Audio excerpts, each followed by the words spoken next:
Stand by to launch FanStream Sports. 3, 2, 1. Let's start. Hello, sports fans. Welcome to FanStream Sports. Nothing but pure sports. This is the JP Show. JP, it is so good to hear you back on the air. Stand by. Now, here's JP.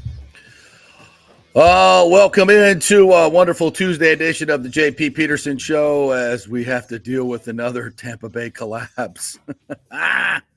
Wow, this is starting to be an ugly trend, and I am not liking this whatsoever as the Bolts take a 4-1 lead last night, choked that away to the Toronto Maple Leafs, and stop me if you've heard this again, losing overtime to Toronto. Wow. What? 5 straight times now, 6 straight times. I've lost count. Good morning to you, Tim Ham, IndyCar Tim from our Dallas affiliate. How are you? Good morning, JP. Good morning, Tampa, St. Pete. It's good to be in Texas right now where it is a balmy 67 degrees this morning after a high of 87 yesterday. Isn't it nice after just an absolutely suffocating summer to get this beautiful weather? It's been so nice the last couple of weeks. So enjoy, people. Get out and about. Go play your golf. Go to the beach. Go outside. Talk to people. Be human beings. Do not stay inside. And of course, be watching and listening to our podcast whenever you take a stroll, of course. So remember to like us on Spotify, like us on Apple, all those places you get your podcast, and make sure you're listening if you're not listening and watching live. Make sure you're rating. Give us a rating on all the shows. And Spotify can do ratings now, but you got to do it from your app on your phone. So leave us all the great ratings. Paul Stewart from across the pond is already in because he's on his way. He wants it 80 degrees or more. No, sorry. The more 60s we get, the better off it is. All right, we're going to get to lots of good stuff today. We got great guests, as always. Scott Reynolds is going to join us at 10:30, fresh off his grilling of Todd Bowles yesterday. Some very hard questions for the head coach, brought to you by our friend at the Pewter Report. So we'll talk to him. We will hear from Todd Bowles on that press conference yesterday, which I thought was very telling. There was parts of it that were for the first time, I think, in forever, he actually called somebody out, kind of. So I'm going to get to it here in just a second. So Scott will join us at 10:30. Bobby the Chief Taylor will join us at 11 o'clock. Bolts analyst, and then TJ Rives at 11:42. We'll hear from John Cooper and Todd Bowles as well. So jam-packed. Once again, Tampa Bay sports-centric. We do it every day, 2 hours. Tell all your friends, retweet the show, share it everywhere you can. We appreciate you guys. All right, I want to get into this. There was a lot of talk yesterday on all the media about how, the Bucs have to move on from Todd Bowles. I mean, that is an absolute given. It is an absolute given. And there's a lot of consternation of how we even got to this point. Was it ever going to work?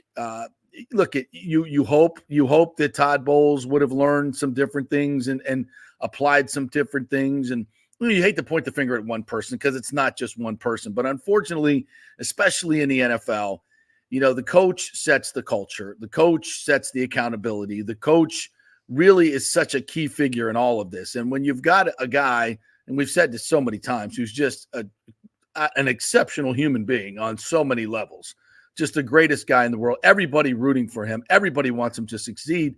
He's just not a head coach. He's just not. And the accountability factor is just out there. And people can tell me all they want that behind closed doors, Todd Bowles is ripping people's asses and, dropping whatever. I don't, if he is, it ain't working. If it is, it ain't. This is the most unaccountable team I've ever seen. The mistakes just over and over and over. It's the same freaking thing. The IQ, the football IQ of this team is so low. It's so low. And you watch, I watched the All 22 yesterday and more this morning.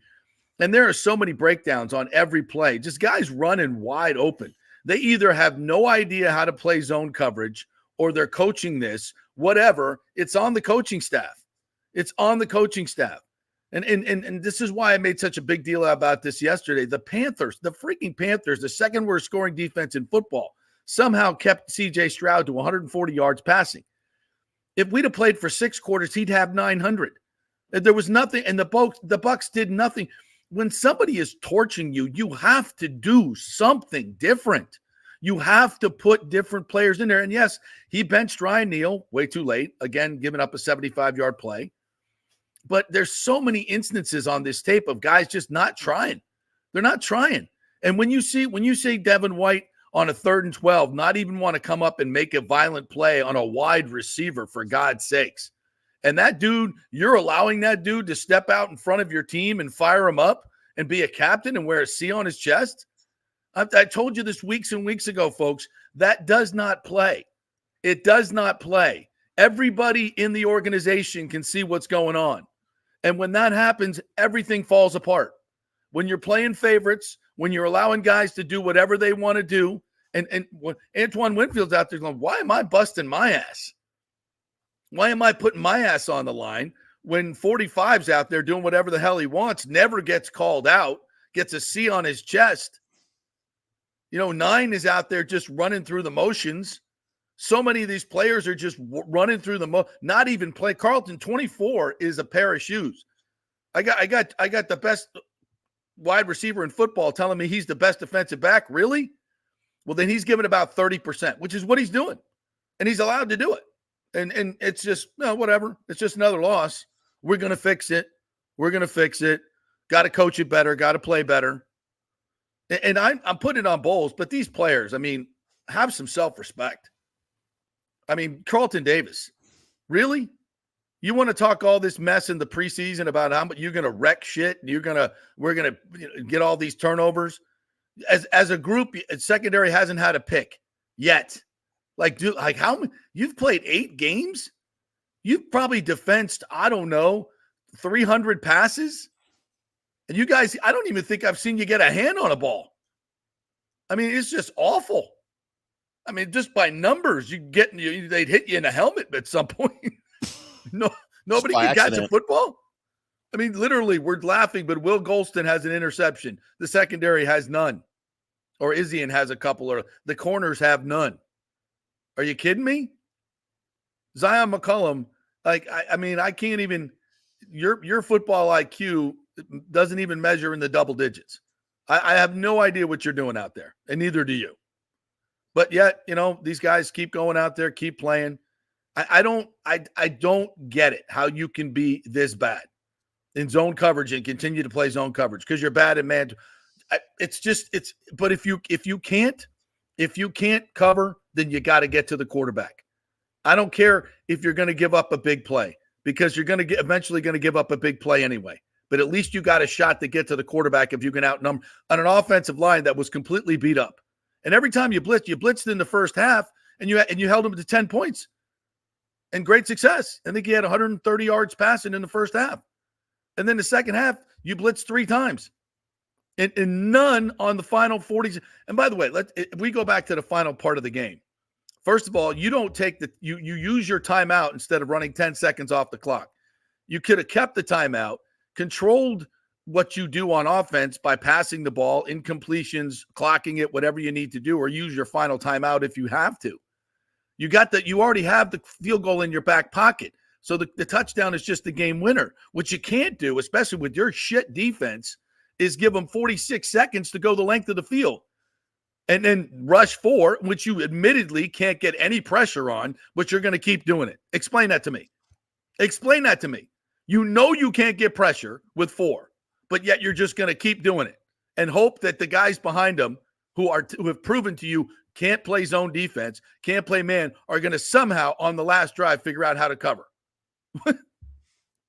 What sense does any of that make? And by the way, what do you think you want to kick the ball in play on the kickoff and maybe burn 7 to 10 seconds and make them run the kickoff back? You could squib it down, make sure you don't hit anybody in the front, and make sure they have to play the ball and not fair catch it, at least eat 7 to 10 seconds maybe on the clock. Maybe just do something forward thinking at all. It seems like you're just completely asleep at the wheel. You never use your timeouts before the half to get an extra possession. Basic coaching 101. It's mind-blowing how bad you can be. But this has been Todd Bowles' MO for 6 seasons as a head coach. Why should we expect anything different? And we say, well, we can't fire him in the middle of why not? Why not? Teams do it all the time. Yeah, teams do it all the time. Oh, well, Harold Godwin's going to be the coach. What's going to change? Probably nothing. But at least from the top, you're saying this is not acceptable.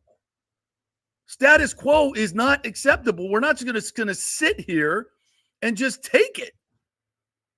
It's do something. Change something. It's mind-boggling. And the worst part about it is we've been telling you this is coming for weeks and weeks and weeks. You go, oh, but we were a hair mailer away from beating the Bills. No, you weren't. You got so freaking lucky in that game. That was a 3-score game. Well, look, we hung in with the Eagles. No, you didn't. Turn on the tape. They ran as much as they wanted. They could do whatever the hell they wanted to. Luckily, they threw it to you a couple times and made some bad things.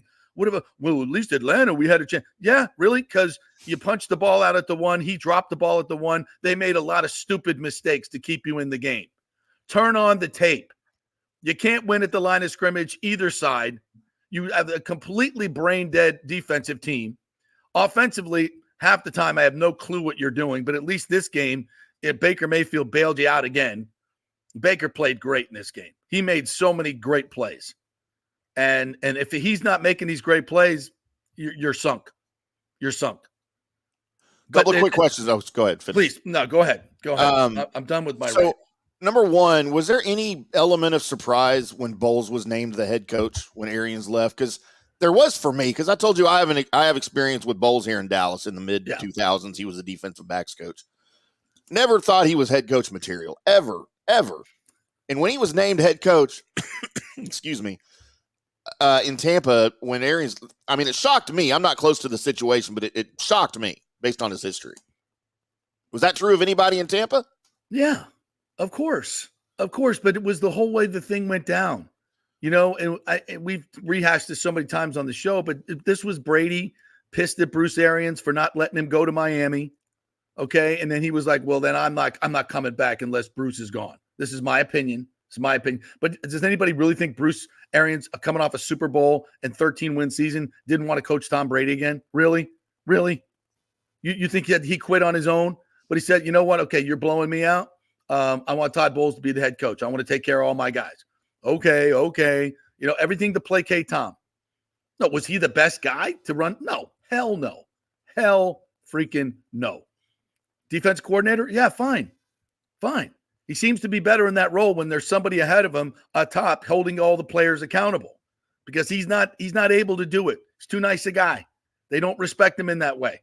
They just don't because he plays favorites. He plays favorites with guys and lets guys get away with murder. Can't do that. Ruins the whole team. Nobody's going to try if you're letting this guy over here skate. Not going to happen. So no, this was all a fabricated, dysfunctional, we can keep the offense. You got to keep Leftwich. This was all Tom Brady dictating the whole damn thing. And you know what? When you got Tom Brady, he's giving you a Super Bowl, you let him do it. I don't fault the Glazers. You give it a try. Okay, well, we'll keep going. The defense will be good. We still got Brady. Oh, this should work, right? Well, a lot of things happened that we didn't see coming, Brady physically fell off the map, emotionally, mentally fell off the map. And then everything breaks down. If we'd have got the Brady of the previous 2 years, everything would have been fine. But we didn't. And then everything breaks down. So you're left. Now, keeping him this year, that's on the Glazers. You could have looked at all the film from last year and said, there's a lot. This defense is awful. And the team got worse as the year went on. It got worse as the year went on. And that's a typical trademark of a Bowles team. Doesn't adjust, can't teach, team doesn't get better, low accountability. Terrible. That's his. Go look at his teams. That's their resume consistently. So clearly for Bucs fans, though, it was worth it, right? The one Super Bowl is going to be worth the next 10 years of ineptitude and mediocrity, right? Wouldn't it be for Jerry Jones? I was about to say, look, for the Cowboys, and I'm obviously a Cowboys guy, first 35 years of the franchise, we got 5 Super Bowls. The last 27 years, mediocrity. Well, I'm ready for our one good year, our one Super Bowl, and I will gladly suffer another 26 years of mediocrity for one more Super Bowl. Yeah. Look at our Rangers. good God, 52 years in Texas. We finally got our World Series. Yeah, not to rub it in. Yeah, but you went out, you spent some money, you did the things you needed to do to get players that play in the postseason, and you got it done. It wasn't by happenstance. You get an owner that really gives a shit and wants to put something into it, then you got something. But other than that, So yeah, now is Todd Bowles coming back next year? No. There's no way, right? No, because I don't see him. After the Atlanta game, I said I'm not sure they're going to win. Everybody's like, "Whoa, we still can win the NFC South." I'm like, no, Atlanta's going to win the NFC South, and even they lost this week. And I still think they have a better roster. If they can get the quarterback thing right, they're going to be a decent football team. But I don't think the Bucs going to win this week against the Titans. No. Who's playing quarterback? They're playing a rookie quarterback. Do they even know? They're playing Will Levis, I'm guessing. Yeah, right. And a rookie quarterback against the Bucs. Just chalk up 450. It's gonna. It's gonna be. And Derrick Henry. Who's stopping Derrick Henry? He's kind of looking like old Derrick Henry nowadays. It don't matter. You think 45 stepping in front of that? No. Well, I mean Derrick Henry of old, like he's looking really good. Yeah. Oh, that. Yes. Yeah. You think 45 stepping in front of that train? No. No. He's going to pull a hammy and practice this week probably. I don't know, but he ain't starting. Not from what I've seen, unless he's like somebody finally fires up his. First of all, how you let him back on the field after what's on tape the last few weeks. That's why everybody looks at Todd Bowles as a joke. Like you can't seriously. You got a 5th round pick in Servassier Dennis who played really well in the preseason, and maybe he's not ready. I don't know, but at least he'll try. At least he'll try to hit somebody. At least he'll try to get off a block. 45 is just awful. Just awful. So here we are. I mean, if Todd Bowles is not going to be the coach next year, you're playing for next year. You're playing for down the road. You can clear your cap space, go get a quarterback, and rebuild. I mean, at this point, it's a complete rebuild. Tear it down to the studs. Fire the entire staff. Clean house. Jason Light, I'm still – I don't know. As we look through the prism at his drafts the last couple of years, they're not good. I think Kalijah Cansey's going to be a player. 94 is a good player. That was a good pick. But JTS, Logan Hall, Cody Mauk, obviously the jury's still out on him. But Gedecke's, playing well at right tackle, so that's a good. And Jason's, shown the ability to, when he makes mistakes, to move on. So I don't know. I think maybe he'll be the guy to pick the next coach. I'm not sure. I kind of get a feeling that this team needs a complete overhaul and needs new blood. I mean, I'd like to. Yeah. I think so. Shelton Quarles has been here a long time. He's a super smart guy. He won a Super Bowl as a player. I think he has a great pedigree to be a general manager. If you were going to hire from within. I love the John Lynch model. I love it. I think guys like that are where this league is headed in terms of GMs. And, everybody knows my good friend Rondé Barber is one of the smartest. And you want to talk about accountability at the top. You want to talk about accountability at the top.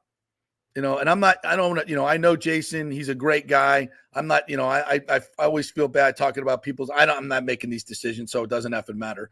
But I think this team just needs a new blood, and I think Jason will get a job in a minute if he weren't, and if he were the guy to lead us through this, I wouldn't. He's done it before. He's torn it down before and built it up with Bruce Arians, so he has that credibility. So I would be fine with that. I think maybe you might need some new blood. I don't know. I would be fine with that as well, but pick the right guy. Pick the guy that's going to have accountability from the top, because this organization right now has fallen into a malaise. We won the Super Bowl. That's great. And now it's just, let me get my check. Let me get the hell out of here. Let me get to the party. Let me just be done with this. There's no fire in that locker room. I think Mike Evans probably wants to sprint out of this freaking place unless there's going to be sincere change and significant change. They need, I think Baker balled his ass off this week. But if you're going to tear it down to the studs, you probably need to start with a rookie quarterback on a rookie contract and build around a new guy. And I think where the Bucs are going to end is probably 5 or 6 wins. So they may have a shot at one of these really, really good quarterbacks. So, a lot to be seen left this year. I have no faith in this team doing anything this year. They may shock me. The schedule's not that difficult.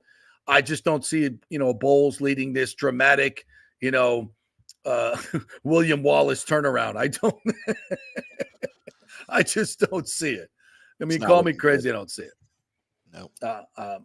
I want to get to a little bit of the Bowles press conference, and we're going to get to the Lightning as well, folks. So, yes, very disappointing loss last night to the Lightning. You get up 4-1. Jesus Christ, close it out. A lot of stupid mistakes last night. Took their foot off the gas. They just can't seem to give a consistent effort throughout the entire game. But we'll get to that with Chief at 11 o'clock. Tim, let's cue up a little bit of the Bowls. I want to play like 2-3 minutes, just the beginning of it, just to give a little different sense of what we heard. Got to carry it to the game. We practice hard all week. We practice good all week in the game. We got to make plays. We got to make plays. We haven't made them. It's been a struggle.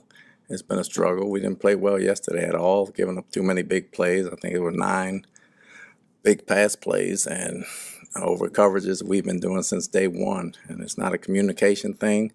Sometimes you got to look yourself in the mirror, as a player, as a coach, as a team. And we're doing that. And we're doing that today, and we're going to make sure that gets done. Todd, the defense was a big part of why you were 3-1, holding the Saints to single digits. But in these last 4, literally giving up the most passing yards in the NFL, 72% completion, only 1 pick in those 4 games. Is there something you can point to for why things changed as drastically as they did in the wrong direction? Nothing specifically. This game in particular, it really fell apart. The other games we were in, we had a shot to win. They were holding it down pretty good. This game right here, and especially in the second half, I think once the first play happened, the big play in the second half to Noah, I think it kind of derailed a little bit and got back on track. And then the calls we've been running since we've been here, everybody knows them. We've been through the situations 1,000 times. We got to coach it better. Evidently, we got to play it better. With some of the big plays that were allowed, is it more of an alignment issue or vision issue that you said about the zone, or is it just execution? All of it comes under execution, and it all falls under that. And it's all things that we've done 1,000,000 times. So we got to play it better, and evidently we got to coach it better. Todd, in a pre-production meeting with Mark Schlereth before the Falcons game, you told Mark that you guys played man coverage pretty well. You don't play zone very well, yet you're playing a lot of zone, especially in that last series. Why are you playing so much zone if admittedly you guys aren't that good at covering? Last series, you're going to play zone when the game is on the line so the clock can run out. You're not going to sit there and play man and give them a chance to throw a fade. We played man within that game. We got beat in man coverage too. So right now we're getting beat in both. So it really doesn't matter which one we're playing. We just got to coach it and play it better.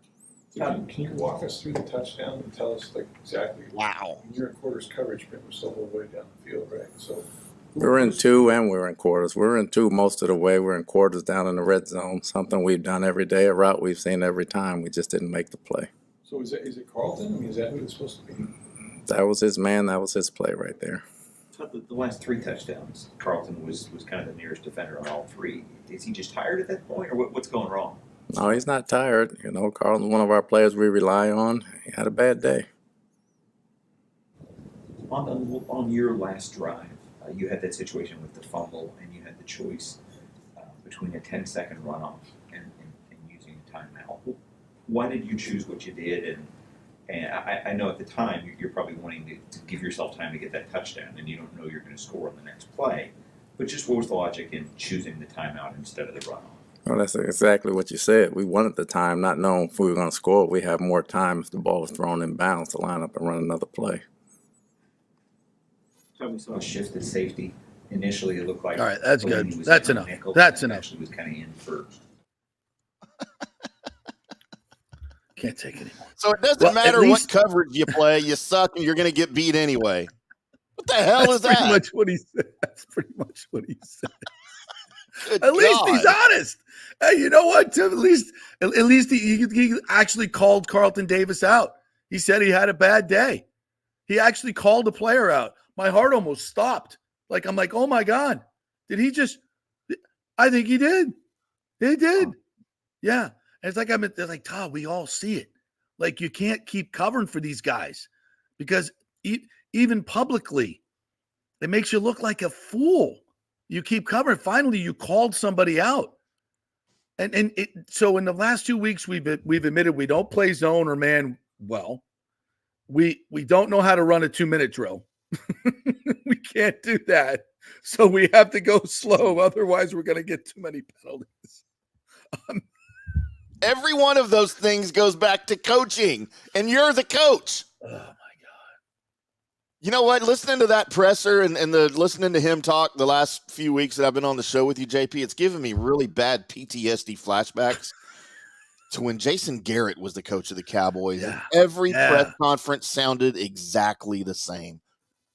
We just got to coach our guys better. We got to execute better. It all goes back to practice in the 3 phases of the game, and we just got to be better at what we're doing. Well, then do it.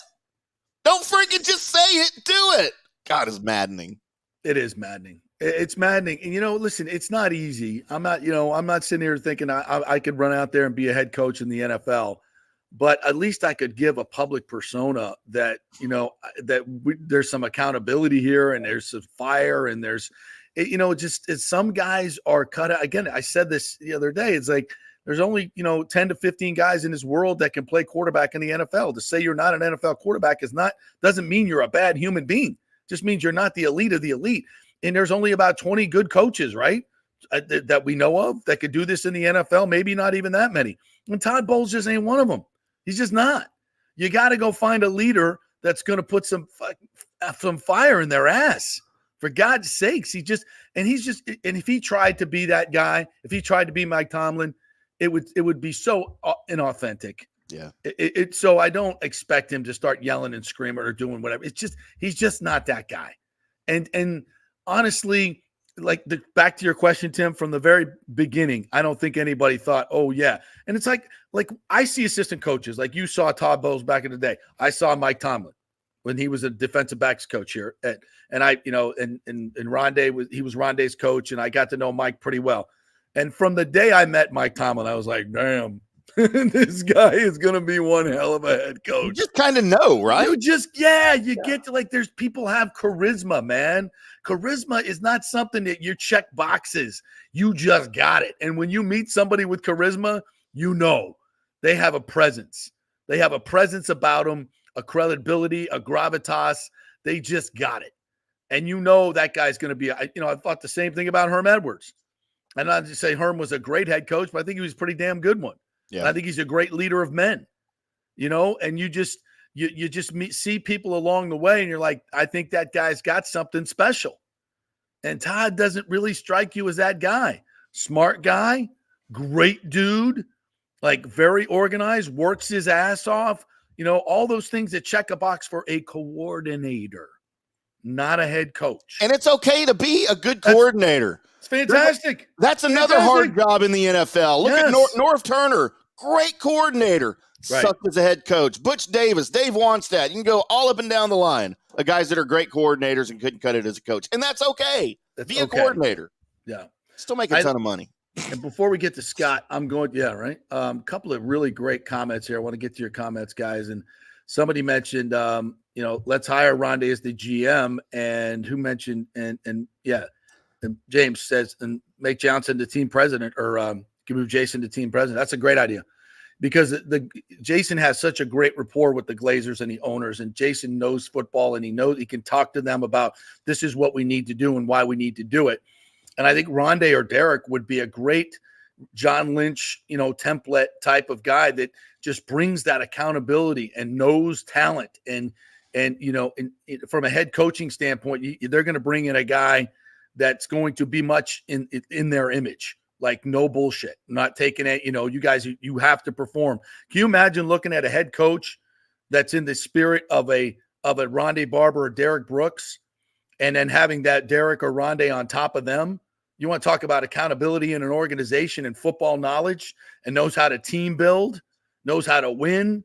I mean, those guys have so many of the qualities you can't teach, but they can, guys can look at them and see what they did in their careers. I mean, you just don't get that feel of accountability with this staff. And then you look at the tape and it's there to see. Yeah. It's there to see. It's just ugly. I get the feeling. I don't know Rondé, but I get the feeling he would be very much like a John Lynch type GM, though. Oh yeah, very much. Everybody is accountable. Everybody.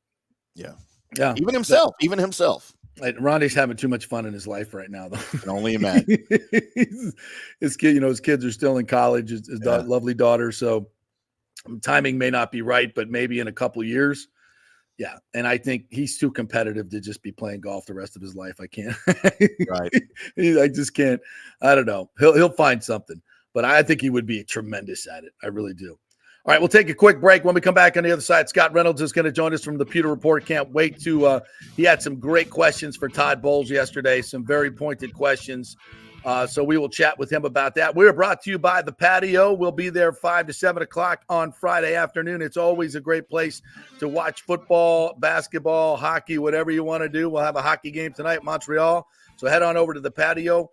The happy hour lasts from 3 to 7:30, $1 off beer and wine. Beautiful, beautiful outdoor space to enjoy this great weather. So it's 421 South McDill. It's The Patio. Everybody meets at The Patio. Back in 3. Stay with us.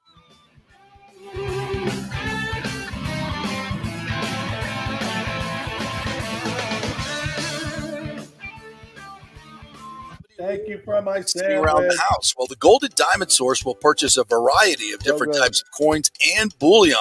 Their gold buying program includes sterling silver, silver, platinum, and watches. They also accept unusual pieces that other jewelry stores do not, such as gold bars and sterling silver flatware. The list of items they do accept is far more extensive than those they don't, so check it out. While you're there, you can check out the largest collection of any family-owned jewelry store in the country, especially with summer coming to an end. The holidays are right around the corner. Never too early to start your holiday shopping, especially if you're planning on getting engaged or have any birthdays or anniversaries coming up. Come on in and find out what buying jewelry should be like with an expert staff of gold and diamond jewelry enthusiasts. The best part, they treat you like family. If you're worrying about price, don't. The Golden Diamond Source has something for everyone's budget. They even have a layaway. If you stop in and get your favorite piece now, you can have it paid off by Christmas. Plus, you can even finance your purchase with 0% interest for up to 5 years, and you can get a $5,000 diamond for only $83 a month. It's the greatest folks in the world, Julie and Steve Weintraub, the Golden Diamond Source, 3800 Olmerton Road, always online at thegoldendiamondsource.com. JP here for my good friends at Italiano Insurance, and they did it again. Once again, Italiano Insurance stepping up with the best customer service. I was in a bind. My old insurance company, my auto insurance, jacked up my rates, so I called Charity at Italiano Insurance, and she stayed till 9:30 at night until she got my insurance done. And guess what? She searched all these companies for me. I didn't do the work. She did. Saved me $1,000 on my annual premium. $1,000, folks. That's real money. And that's what you get at Italiano Insurance. Great customer service. And here's another note for you, by the way, with hurricane season up. 40% of people in Florida are underinsured. That means if you have something happen during a hurricane and you need replacement costs, you're going to get 40% less than you deserve. Can't let that happen. Call the folks at Italiano Insurance and get them to help you out in both those regards. It will save you money and keep you insured properly. That's 813-877-7799. Great folks in the community, been doing it for over 60 years. Italiano Insurance, 813-877-7799. Well, Fitz the mortgage guy did it again. A listener heard his ad, was going to another big bank, but called Scott Fitzgerald at American Mortgage Services of Tampa, and Fitz saved him $618 on his monthly payment. Are you kidding me? Folks, that's big money.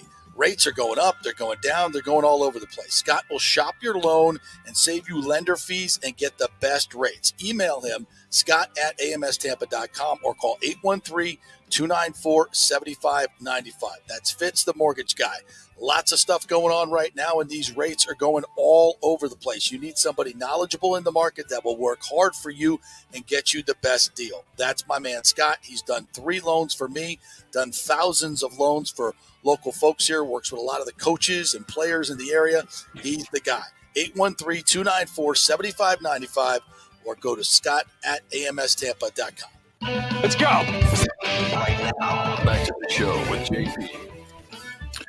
All right, welcome back to the JP Peterson Show here on this beautiful Tuesday as Tampa Bay all of our teams choke away leads.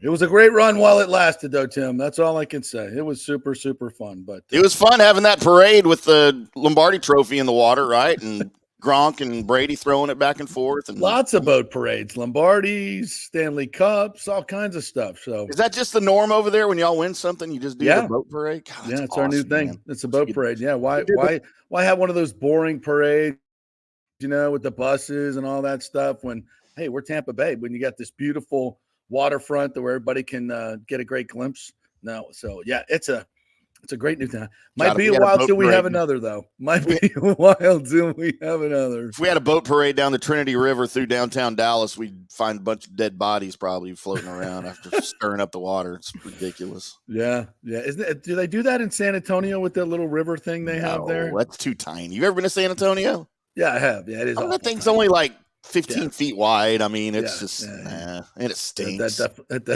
Everything in San Antonio stinks. Come on. It's a drainage. It's a drainage ditch that they call it. Spurs. Yeah. Stinking everything up. Wow. There's a lot of vitriol there. That's a lot of vitriol for San Antonio. My brother lives there. So, tell him I'm sorry. Yeah. All right. Let's welcome in our good friend, Scott Reynolds, fresh off his grilling of Todd Bowles. It's not often, Scott, that we get really pointed questions in Tampa Bay media press conferences, but I want to say a hearty thank you for your very pointed questions yesterday to Todd Bowles. And I think to his credit, I think he answered them quite honestly. Yeah. I mean, we've heard so many times about communication, right? Communication's been an issue. And so I pressed him on it. I'm like, can you give us like a specific example of what you're talking about when it comes to communication? And he pretty much said, okay, it's not really communication. We've been putting a bow on it by saying that. And it's really the players have to play better. Like that's really what it is. Yeah. And I appreciate the honesty. I think that maybe Todd's biggest flaw, and he's got a couple, but his biggest one might be that there's no fear factor with him. Exactly. And I think that with every great coach, it's like, I'll take a step back. When you're looking for players, right? When you're Jason Light, when you're head coach, whoever it is, Bruce Arians, Todd Bowles, whoever, the guys that you want are the guys that hate losing more than they love winning, right? Yep. And it's like you can talk to Tom Brady, you can talk to Bill Belichick, you can talk to the greatest of the great about Super Bowls. And the first ones they'll bring up are the ones that got away, right? Because those are the ones that stick with you. It's the 3 losses Brady had in the Super Bowl or 2, whatever the number was, not the wins, right? And I think it has to kind of start there. And so from a coaching standpoint, and you look at some of the greatest head coaches, Bill Belichick, right? Yeah. Don Shula, Jimmy Johnson, Bill Parcells, right? John Gruden, here in Tampa, right? Bruce Arians, even. They had that fear factor of like, if you mess up, boy, I'm going to breathe hellfire and brimstone into you and light you up like a Christmas tree. Mm-hmm. And I might even cut your ass too. Right. And so that's the fear of failure is a huge motivating factor.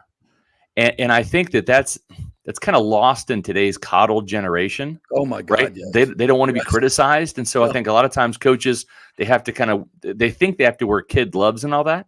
Yeah. But the problem is if you don't call a player out, and sometimes I think the greatest head coaches are the ones that use the media to poke and prod and light a fire. And because it's one thing, right? And we've been told like it's always best to praise in public and criticize, in private.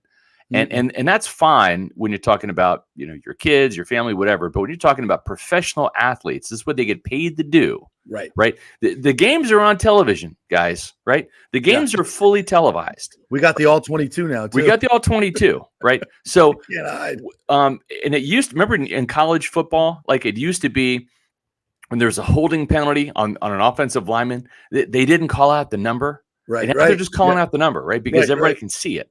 So, like, what's the harm in Todd Bowles saying, Carlton Davis really needs to play better? Like 3 touchdowns from a guy we're paying $14.8 million, that's unacceptable. There's nothing wrong with saying that. There's nothing wrong with that. Yeah. If it hurts his feelings, then find another cornerback when it's cheaper and they can play better. Yeah. So, I mean, I appreciate Todd finally getting to the point where he actually said, "Yeah, Carlton had a bad day." Like I would have liked first a little time bit. we've ever seen it. Yeah, I would have liked a little bit more because it wasn't just a bad day; it was a horrifically bad day for an overpaid cornerback who has one interception in his last 31 games. You know, and so wreck shit this year. Yes, yeah, exactly. Stop talking unless you're going to back it up. You know, and I mean, we're talking about Tank Dell and Dalton Schultz. These guys are not Pro Bowlers, man. One's a rookie and one's a tight end that probably is, you know, in the bottom 15 of the league. He's no Travis Kelce or George Kittle, you know.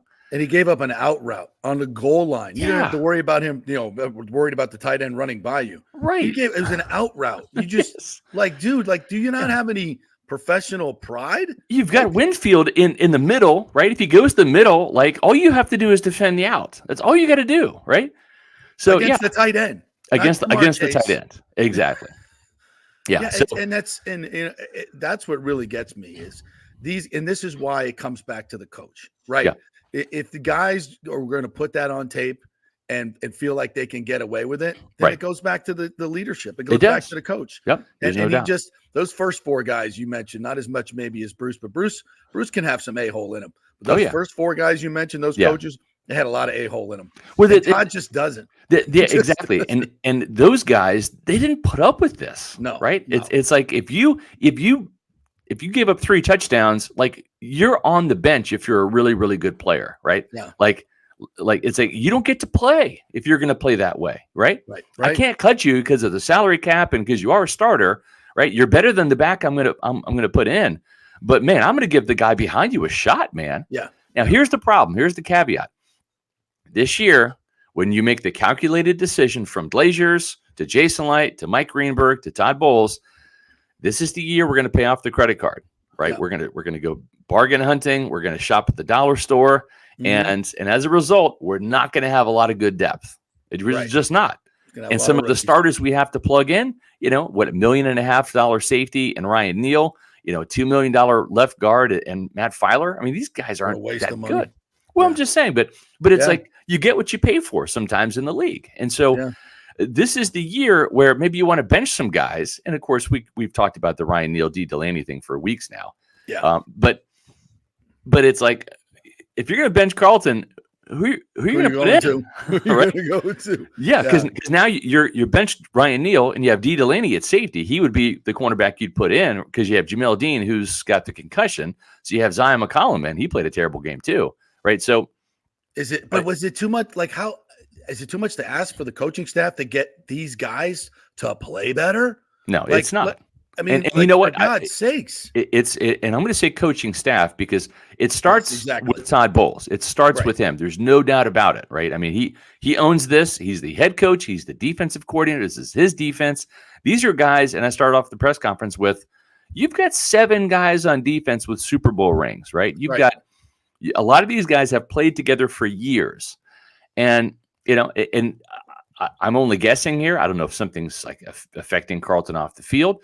Or maybe sometimes these guys get paid and it takes away their hunger. Like, I've got the Super Bowl ring, check. I've got the big paycheck, check. Crap, I just had Jamar Chase say I was the best cornerback in the league this week on social media. Oh, I'll give up 3 cheapies today. Right. But it's, you know, the players have to do their part too. This is not all on Todd Bowles. It's on him. It's on the players. And you know what? The other thing too is, like, this is just getting me thinking now. How many times have we heard, yeah, you know, the cornerbacks, they're up there in Todd Bowles' office watching film. Well, why aren't they having Kevin Ross's office? Yeah. Isn't he the cornerbacks coach? Yeah. You know, what is he doing, right? If they're always up in Bowles' office watching film, but not in the position coach's office watching film, why is that? You know? And it's what are they watching?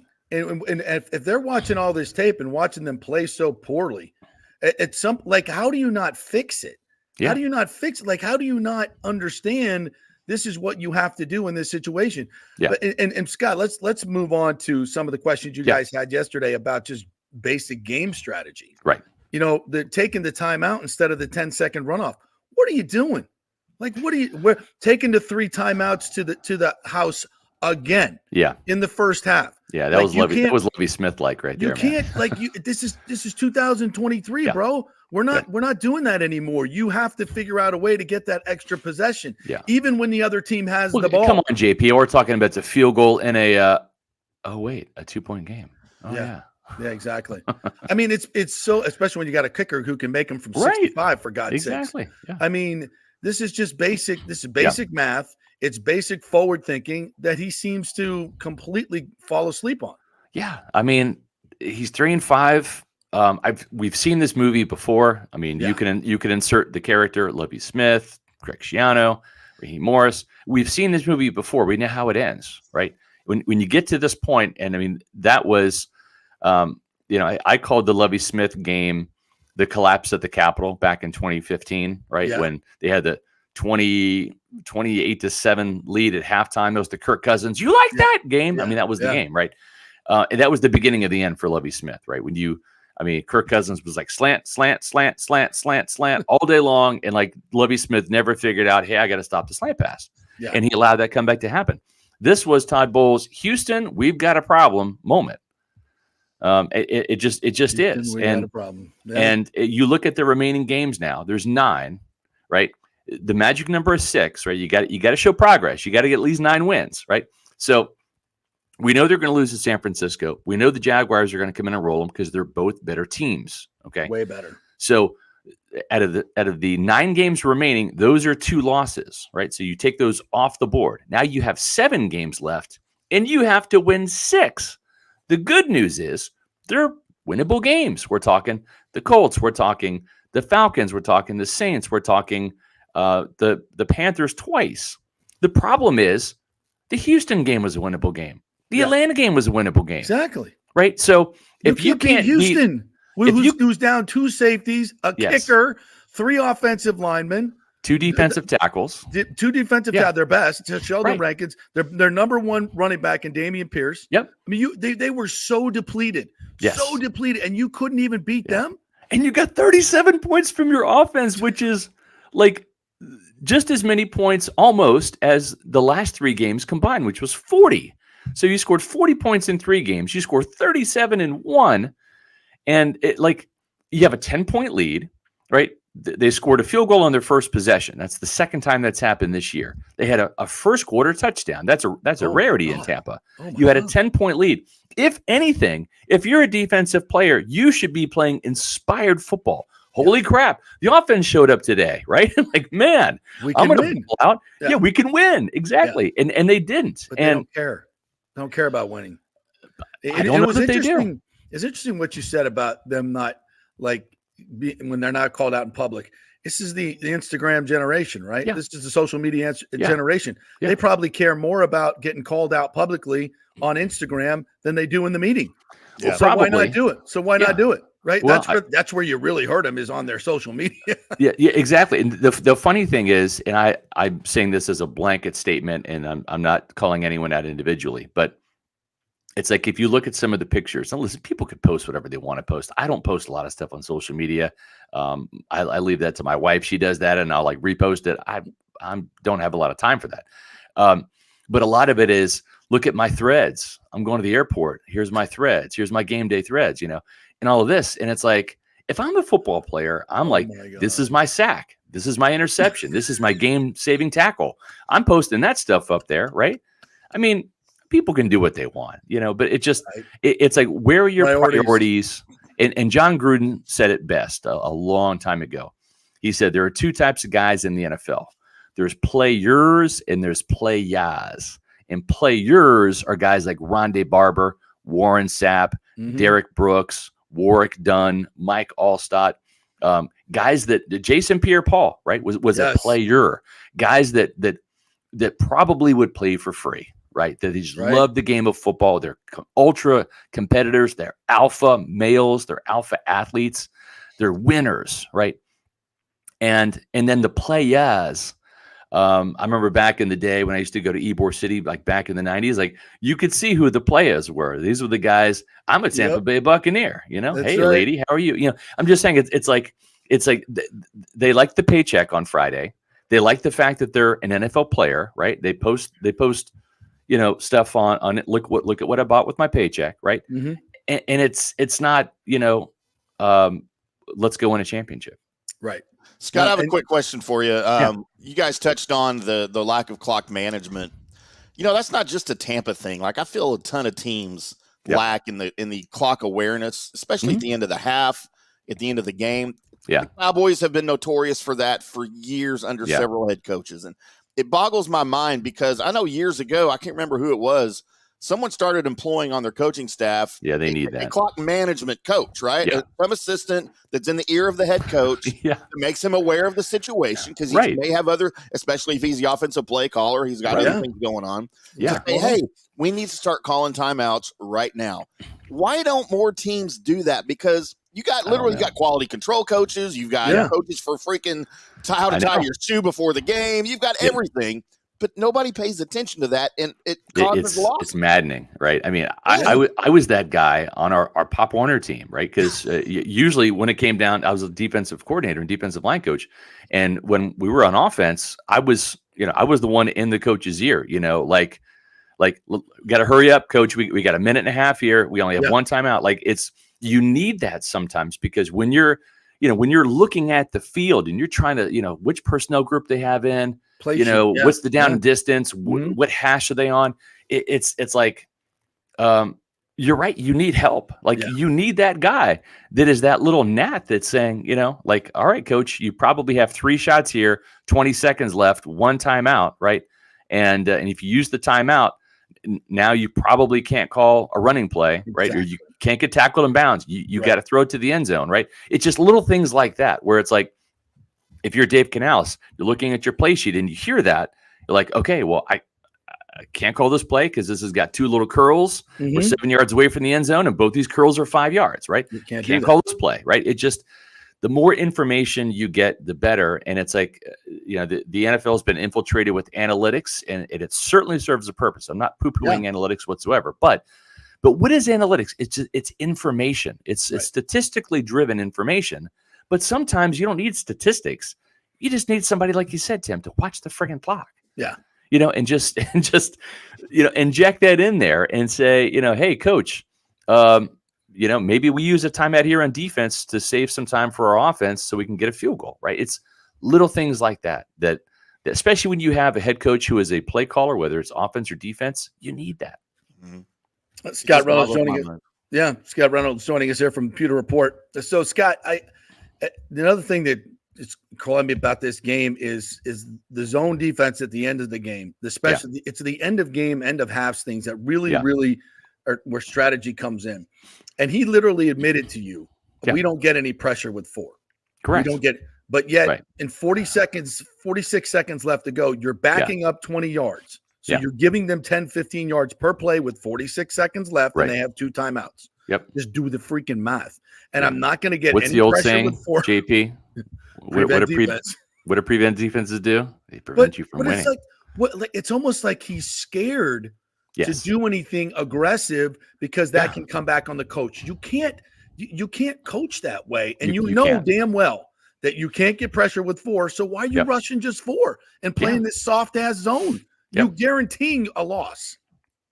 Exactly. And the thing is if you had any evidence that zone was working, right, then maybe you call it. But you were getting eaten alive by zone. And I understand what he said. He said we were getting eaten up by man. We were getting eaten up by zone. Statistically speaking, they blitzed 10 out of the 24 pass attempts in the first quarter. It's about 41%.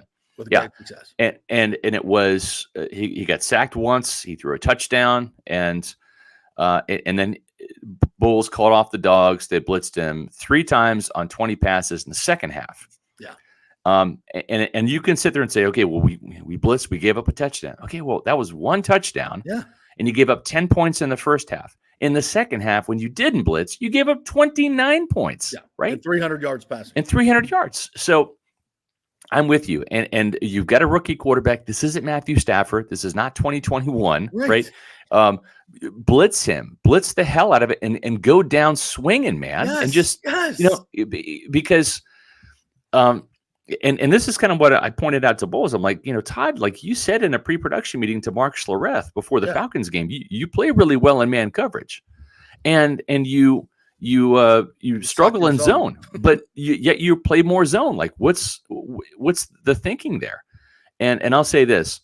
They ended up playing man coverage. Here's the stats: less than a dozen snaps, and then only rerouted a handful of times. Mm-hmm. And Carlton Davis and Jamel Dean, that's what they do best. They play man coverage. And so I think, and I don't know because we haven't talked to Carlton, and we're probably not going to. I don't think he's going to answer the press this week. But when I talked to him on Wednesday and I asked him about playing so much zone coverage, he looked resigned. He looked like just playing what they call, man, Right.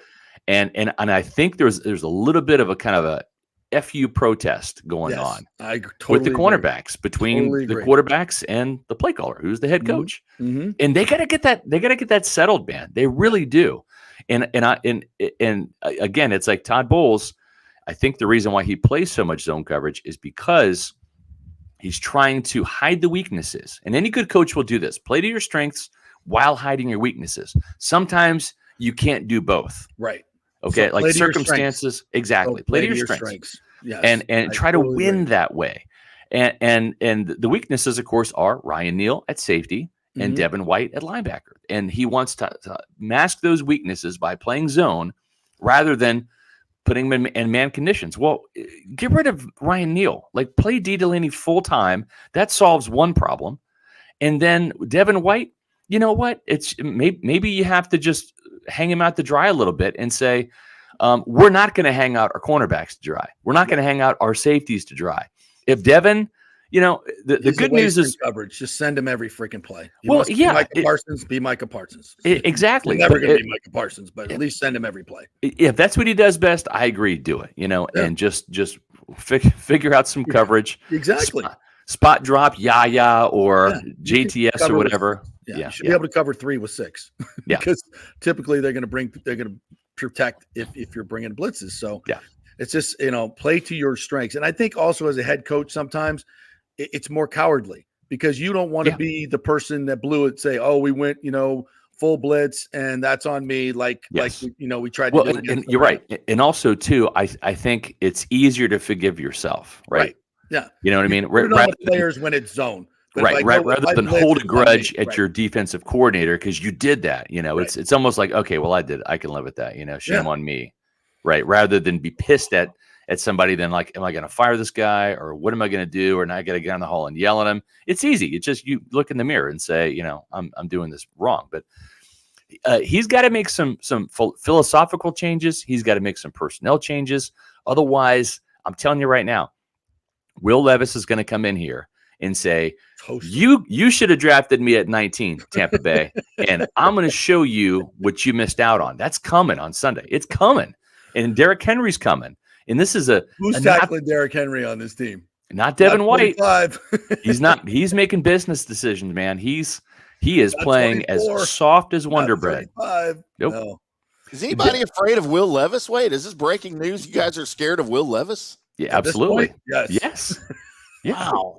All right. Yeah, I don't think he's going to put up 39, but I don't expect the Bucs offense to put up 37 again. So, well, I mean, the Bucs scored the second most points in the NFL in Week 9. Yeah, how about that? Fortunately, your opponent scored the most. Right.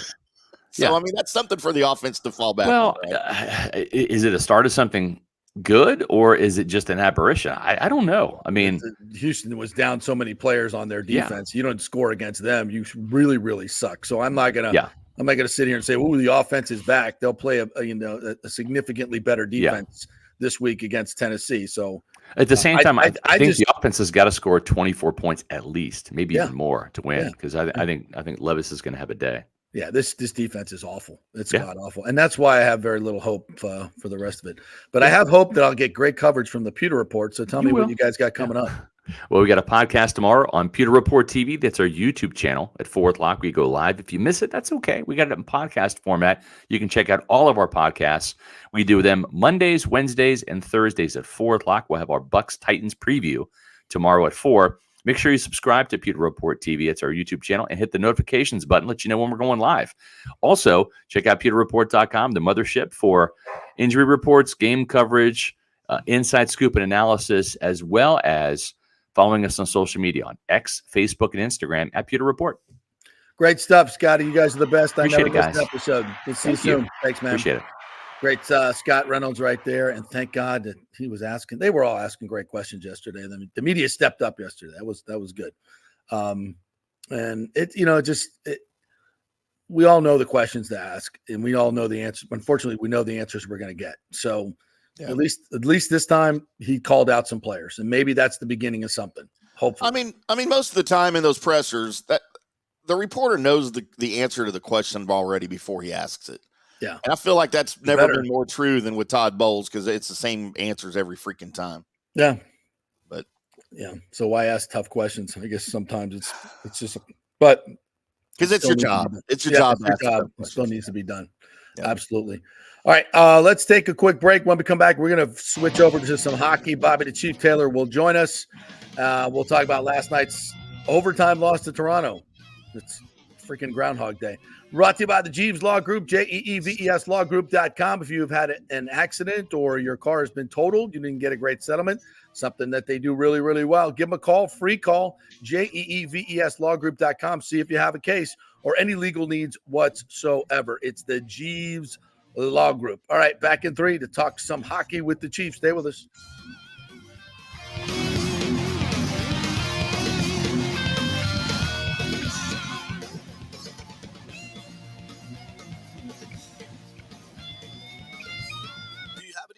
Coins sitting around the house? Well, the Golden Diamond Source will purchase a variety of different types of coins and bullion. Their gold buying program includes sterling silver, silver, platinum, and watches. They also accept unusual pieces that other jewelry stores do not, such as gold bars and sterling silver flatware. The list of items they do accept is far more extensive than those they don't, so check it out. While you're there, you can check out the largest collection of any family-owned jewelry store in the country, especially with summer coming to an end. The holidays are right around the corner. Never too early to start your holiday shopping, especially if you're planning on getting engaged or have any birthdays or anniversaries coming up. Come on in and find out what buying jewelry should be like with an expert staff of gold and diamond jewelry enthusiasts. And the best part, they treat you like family. And if you're worrying about price, don't. The Golden Diamond Source has something for everyone's budget. They even have a layaway. If you stop in and get your favorite piece now, you can have it paid off by Christmas. Plus, you can even finance your purchase with 0% interest for up to 5 years, and you can get a $5,000 diamond for only $83 a month. It's the greatest folks in the world, Julie and Steve Weintraub, the Golden Diamond Source, 3800 Olmerton Road, always online at thegoldendiamondsource.com. Hey guys, are you experiencing those feelings of getting older, lower sex drive, fatigue, hot flashes, moodiness, or you just don't feel like you had the vitality you once had?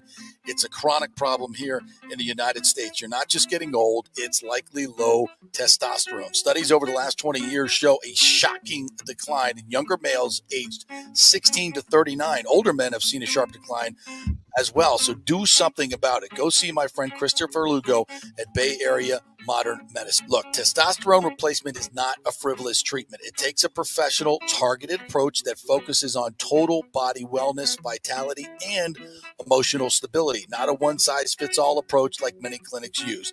They will monitor your blood work and adjust your treatment as needed for optimal results. Folks, I've been on testosterone therapy for over 6 years, and it is a life changer. You will feel and look better than you did 10 years ago. Give them a call at 844-977-3477 or go to BAMMC.com. Tell them JP sent you for priority scheduling. That's 844-977-3477 or BAMMC.com. JP here for the Jeeves Law Group, JEEVES. Call for a free case evaluation, 888-9-JEEVES. That's 888-9-JEEVES. We're local, we're trusted. The law firm brings over 80 years of combined legal experience focusing on clients in Tampa Bay, the state of Florida, and national class action cases. If you're injured, get that free case evaluation, no cost to you.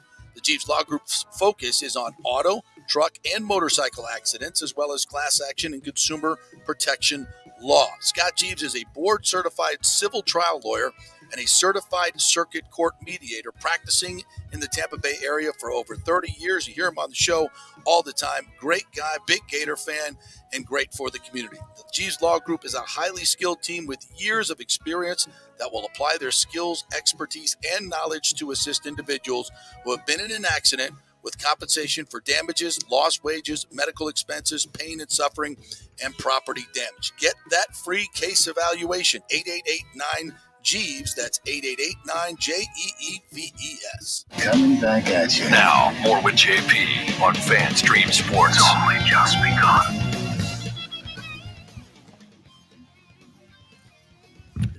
All right, welcome back to the JP Peterson show here.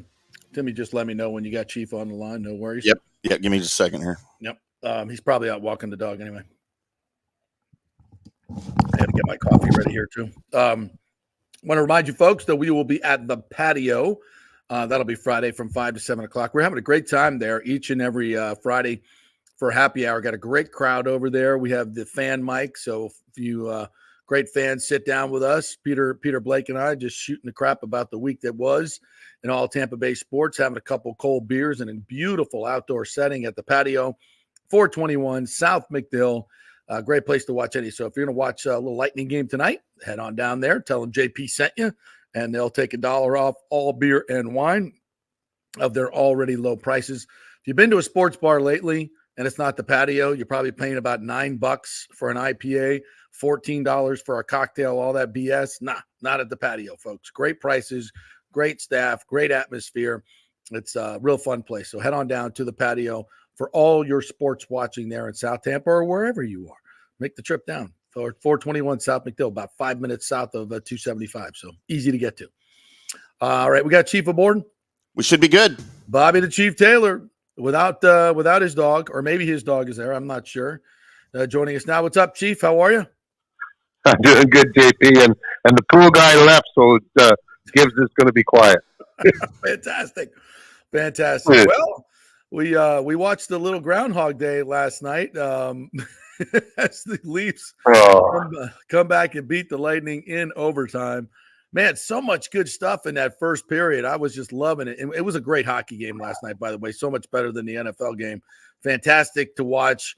Although I'm sure you were a little frustrated in the way the Leafs were allowed to come back. What was your overall take on what happened last night?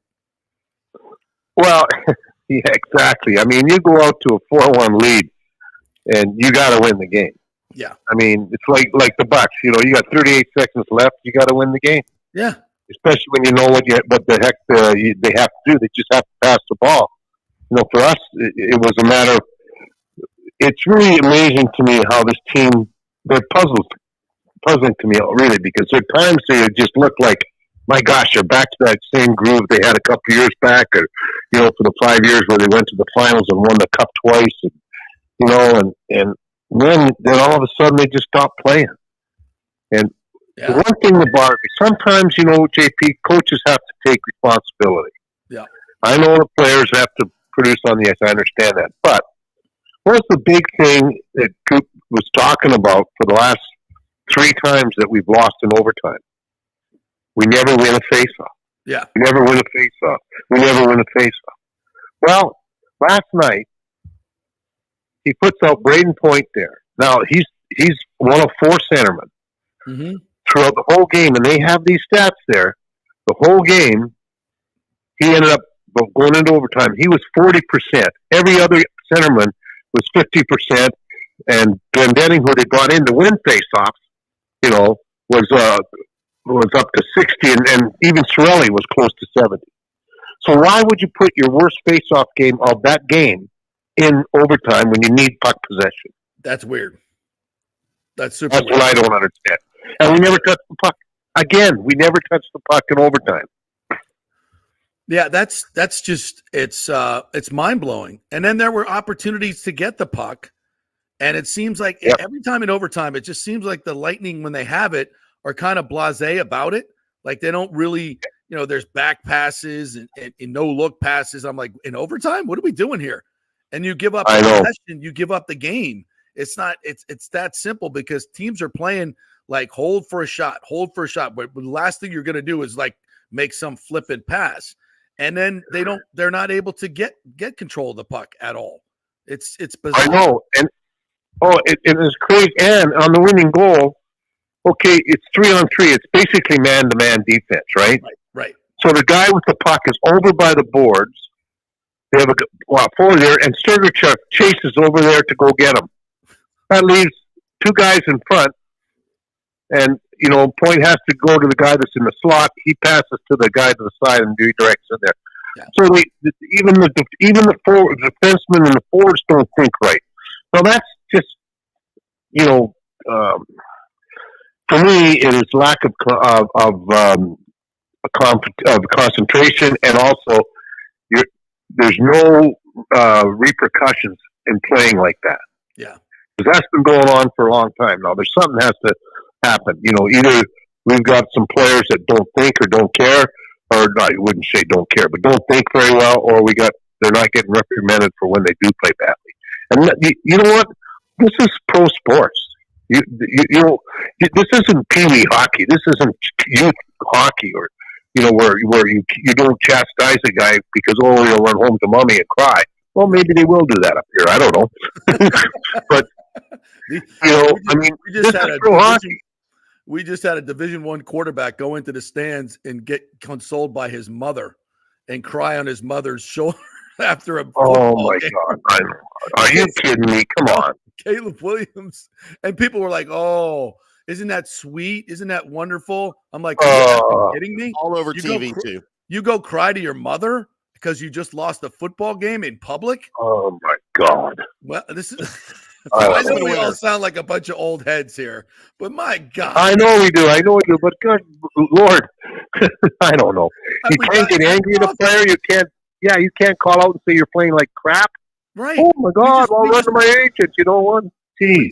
Chief, we just spent an hour, the first hour of the show, talking about Todd Bowles in that situation, and I think for the most part, Cooper's been good about that. He calls out guys. Well, he calls out the team. He gets pissed off. Right. But I don't. Yeah, individual guys. I don't know. And maybe that's the way coaching is supposed to be these days. Is like you can't call out a guy. I'm with you, man. This is pro sports, bro. And I think some of these guys are actually more scared of being called out on their social media than getting called out in a team meeting. Like that's that's what really scares them. If you want to put them on, I know. Snapchat. I know. But I mean, there's like you can say that we don't, and we haven't.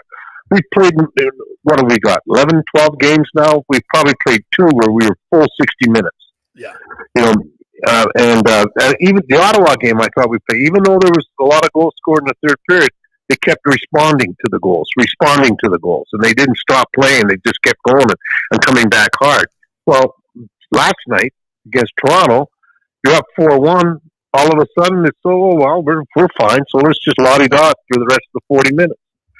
They were outshot 27-20 in the last 40 minutes, and outscored 4-1 in the last 40 minutes. Yeah. And you tell me that they played a good game. You know what, Chief? When you look at the individual plays too, and I think Hedman mentioned this after the game, and it's it sounds elementary, but how do you give so much time and space to Austin Matthews, leading the league in scoring? He's sitting there in the slot. There's nobody near him. Grab the puck, dust it off a few times, maybe, reach down and set it up on a tee for yourself. I mean, it's Austin freaking Matthews. Is there somebody that would whether you're running a zone or a man-to-man, at some point, someone needs to go to Austin Matthews. He's about to make a play. Exactly. This is what gets me. It's okay. One of my keys was you have to pay attention to Matthews and to Nylander, because Nylander kills us all the time too. Jesus. Both of them, think about this. Between the two of them, going into last night's game, Toronto had scored 35 goals. Those two had 17 of them. That's just under, that's 48.5%. Yeah. Okay, now, not only that, but each one of them had 51 shots apiece so far in the league. 102 shots coming from them. So they're getting the puck, and they're shooting the puck all the time. Why wouldn't you pay attention to that? It's my. Oh, no, we can't do that. That takes away from our game. Oh, Well, guess what, dude? You're playing your game, lost you the game. Oh, he's the one and only Bobby. That's so frustrating, JP. You know what? I understand it. You know what, JP? I understand it. You know, it's early yet, but still, this division is so tightly bunched that you know what? It's not the fact that you have to jump up points. Like if you're out 4 points or 6 points, you might have to jump over 3 teams to get into the playoffs. So this is what bothers me is that, you know, that's the hardest part. It's not getting the points back, but not every team is going to lose. So if you're out of the playoffs by 6 points, that's 3 games, right? That's 3 games that you have to win and 3 games that the guy in third place has to lose. So that's 6 games. But if you have to jump over 3 teams, multiply that by 3. Yeah. So it's just, I don't understand. I'm not great at math, but at least I know that. No, that's why, you know, these games early on in the season, they count just as much as the games late in the season. If not, because late in the season, it's harder because everybody's desperate, right? Everybody's playing at that level. This is where you make your hay. Like when you can be mentally disciplined enough to play as hard in October and November as you're going to play in March and April. That's where you win. You get the lead. You coast into, not coast, but you don't have to break your neck every freaking night like it's the playoffs to get into the playoffs. You don't need to do that if you take care of your business now. And I think that's what's so frustrating for Cooper. And you know, there's a common theme here. You know, we talk about Tampa Bay and Champa Bay as how, you know, we're on the downside now of that. And that's, you get fat and happy. And that's just the way it is. It's human nature. You get fat and happy. It's the coach's job and the player's job to get that hunger back. So when you get a 4-1 lead, you're like you said, you're like, oh, okay, all right, we're good. No, you're not. You know, you win a couple cups. Oh, okay, we're good. Well, you want to win another? You want to be a dynasty? Yeah. You want to be a team that they talk about for centuries to come? Or you want to, you know, they won a couple cups just like Pittsburgh. And it's a great accomplishment. It's amazing to do anything back-to-back in this day and age. You were able to keep that on and to get to a third, amazing. I mean, what we're asking you to do is supernatural. I get it. But don't you want to be great? Don't you want to be part of that conversation? If I were in their shoes, I would. But human nature is I got paid, I got rings, I'm on the cup. You know, I agree. We good. We good. Oh, I know. It just, for me, it's. I think there was, you know, 2 years ago, if they had a lead going into the third period, it was like death and taxes. Lights out. It was automatically you were going to win. Out. Very rarely did they ever lose when they had a lead going in the third period. Mm-hmm. Well, now, you know, for me, it's like, well, when you get a 3-goal lead, all of a sudden it's like, oh wow, we got this wrapped up, so we just have to throw our sticks out there. No, wait a minute. You know, and especially against a team that was struggling. They had lost 4 in a row. Yep, 4 in a row. Chicago Blackhawks beat them at home. So Chicago's a really rebuilding. You know, they're got all of these young guys, and you know we'll have them in town on Thursday night, and you'll see that Connor kid coming to play, who everybody says is the next generational player, Connor Bedard. Yep. And for me, you know, I don't know. It's just a different mentality now, JP. I just can't wrap my head around it. It's really hard because. You know, it's Phil and I were talking about this the other day. In fact, it was on that Martini Monday show. Martini Mondays. Yeah, I was going to bring that up. Great podcast. Yeah, and that's the G-rated one. Wait till he gets to the PG-13. When the martinis really start flowing. But he was talking about how he got traded to the Rangers and they lost Oakland, and it was like, you know, the 14th game or whatever the heck it was. And he was really upset. And one of his teammates said to him, Stankowski, what are you upset about? We got to go to the game tomorrow. He says, we just lost to the last place team. What do you mean, what do we get upset to him? He said, that would never hold water with us when we were in Boston. That was the same with us in Philly. Yeah. You lose. I don't care if it's the 10th game or the 78th game. When you lose to a team you should beat, and if you have a big lead, that's all of a sudden we have team meetings. and everybody gets called out at it on the, it's team with the players only meeting and gets called out and finger pointing. Yep. Yeah. And that has to come from the players now. They have to be a lot better than this. No, that's it. You're right. It has to come from the room. Like Torts always said, they can talk as much as they want, but at some point it has to come from the room. And there's got to be leadership in the room. And who is that guy? I think this team has great leadership, but it ebbs and flows. It ebbs and flows. And it's just right now, you're not seeing that lockdown mentality at the end of games. You're just not seeing it. And, a lot of that is in hockey, right, Chief? A lot of that is just effort. It's just effort. Yep. And you've got to match the desperation of the other team, especially when it's a team like Toronto that's so skilled, because you just take your foot off the gas pedal a little bit, they're by you. They're by you and they're gone. And it's in the back of your net. And before you can look up and say, dadgummit, it's 6-5. And that last was the 5-4 goal that was 8 seconds later by Marner, right off the faceoff, where the Lightning, I guess, went for a change right after the faceoff. What the hell happened there? Well, that's another thing that gets me. We'll go for a change. And sometimes they do it on a power play. The play will go all the way down, the puck's behind the net, the goalie stops it, and all 5 guys are going off the ice. Gosh, if the other team's penalty killer can get up there and then harass the goalie, Yeah. There's things that just, wait a minute. Yeah. Everybody saw, you know what, JP? Everybody says, okay, this is a different game now. And I agree, all right? It's different because, there's no red line. So it's a lot faster because you don't have a 2-line pass anymore. Right. All right, fine. But there's certain things in the game. Baseball isn't the same. Right. But they still turn the double play like they did back in Ty Cobb's day. Right. You got to hit the cutoff, man. There's certain things of every game that's the same right from when the game was invented. And effort doesn't change. Exactly. Intensity is what makes you have to play hard. You got to have that intensity. Yeah. I don't care what the rules are, what the trends are, what the analytics say. Here's the number I want. What's your intensity level? Give me that. And if it's not at a 10, then you're going to lose. And that has to be a given. And right now, the Bucks aren't doing that. The Bolts aren't doing that. The Rays as an organization aren't doing that. And that's why all of it's on the downslide. And how do you turn it around? That's the question. Hey, tell me a little bit more about Martini Mondays. I know you can get it on the Lightning app. You can listen to it on 102.5.2 HD, the Strike. So when you get in your car, dial that in. It's right there at 102.5. It's a digital radio. It'll pop up so you can see it. Pop that on. I'm not sure exactly what time Martini Mondays is on, but you can also find it on the app and on podcast, right? Yeah.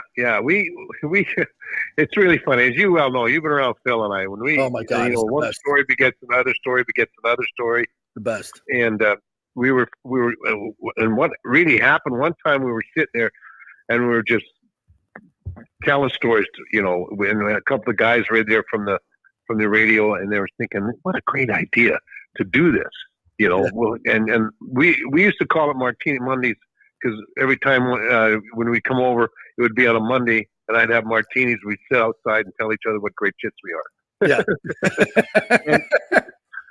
And so we thought, what? And people in management said, that'd be kind of a cool thing to do on a podcast. And so what we would do is just sit and talk. And the funny part of it is, JP, is as you well know, one story begets another story, begets another story. And it's all stuff that it sounds really like this one here. When you hear about it, we could talk about, like, I can remember going to the Don, the head mafia boss's funeral, Angelo Bruno in Philly, without knowing it. And then Phil talked about, him and Barry Beck were in that Sparks restaurant when that Joe Colombo got gunned down by the New York family, and everybody was fighting for who was going to control Atlantic City and gambling. And mafia guys. And this is what really happened. This is the kind of stories that go, because we forget all about this stuff, and all of a sudden, and the funny part about Martini Mondays is when we tape it at Bernini's in Ybor, with Jason. Just Bernanix, Yeah, good person. And we were sitting there. So Phil says, he says, listen, Stevie, if we're going to call it Martini Mondays, we better have martini. Damn right. So we tape it around 3 in the afternoon so it doesn't look real bad. Well, there's no shooting going on. Yeah. Yeah, we have a lot of fun with it. You know, that's what it is. And people that don't realize what hockey was like way back in the bad days, you know, when we had no power as a player and all that. There's some really, really crazy stories and funny things that happen. Can't wait to listen to the latest episode, my friend. And I'm going to have Jason tell me when you're taping next, and I'm going to come over and just hang out. So great stuff, Chief. As always, my friend, thank you so much for jumping aboard and giving us the real story. That's what we do on this show. We keep it real, and the players might get mad at us, but whatever. They better be big boys, and I know they will, especially the Lightning players. Yep. The Bucks players, I'm a little worried about. Lightning players, I'm not worried about. They'll find it. They'll figure it out. Yeah, they will. They really will. Thanks, Chief. Appreciate it. All right, JP. Take care. Great stuff. Isn't that fantastic? Isn't that fantastic? Man, I will tell you this, JP, and you know this already. I'm not telling you anything new. Hockey players have the best freaking stories, man. Oh, my God. I had the pleasure of associating quite frequently with some of the late 90s, early aughts Dallas Stars here in town, befriended some of them, and hung out with some people they knew. And, man, all, of course, before, you know, social media and all that crap. But, dude, the world is a different place hanging out with hockey players. We all rode motorcycles together. Yeah. And that's, number one, you got motorcycle stories, which are stories in and of themselves. Now you got motorcycle stories, including Mike Madonna, Darian Hatcher, Richard Matvechuk. And then, you know, it's like now you got a Stanley Cup involved on the back of a motorcycle. Dude, we just hockey players have the best stories.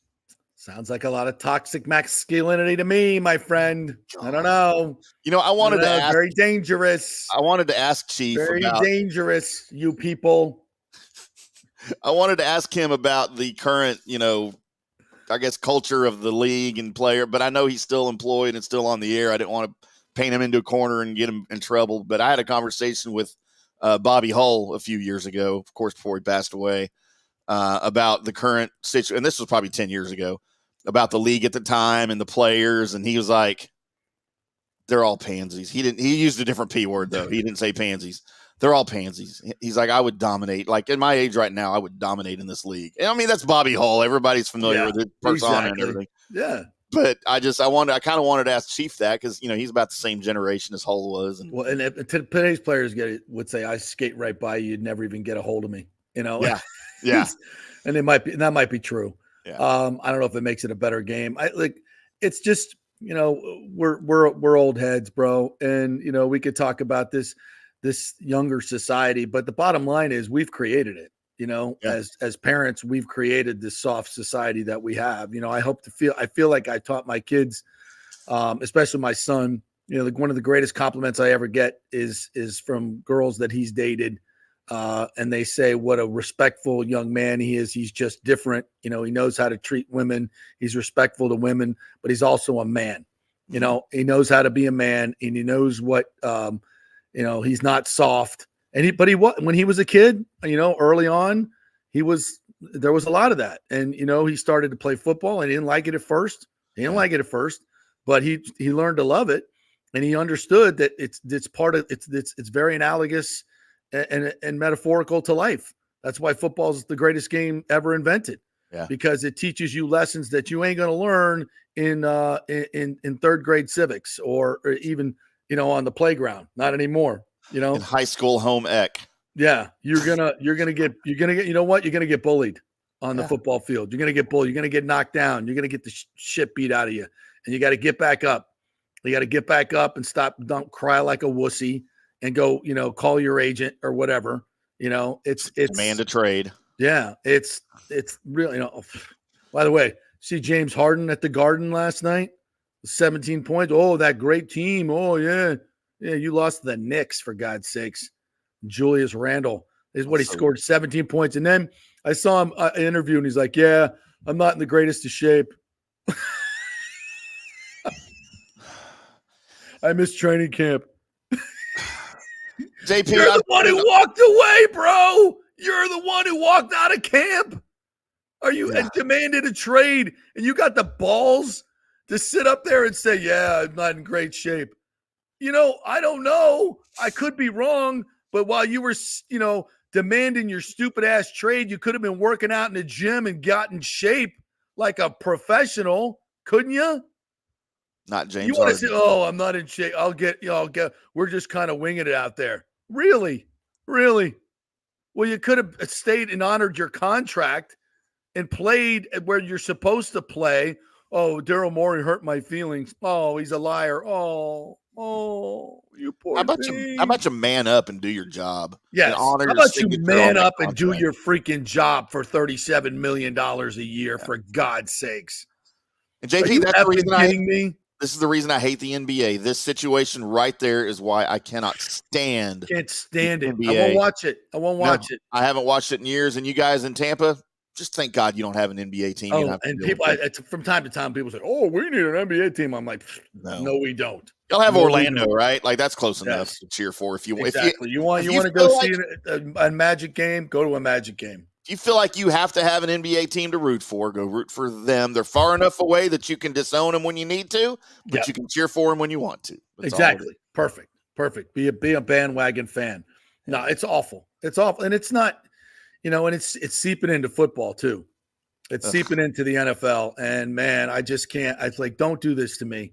I love my football too much. Don't make me not watch. I mean, it's getting so close to that already, to be honest with you. I mean, I don't. If I'm not watching the Bucks, bro, I'm kind of like, Yeah. It's just the game itself is not entertaining. It's so over officiated. There's so many stoppages, every penalty, and there's lots of them. Yeah. I mean, I don't know how many flags were dropped in this Buccaneers game. 23 flags, 24 flags. Ridiculous. Yeah, and it's and I sometimes I don't want to point the finger at the officials, because guess what? They're doing it. Every time a guy goes back, you're going to hold a receiver.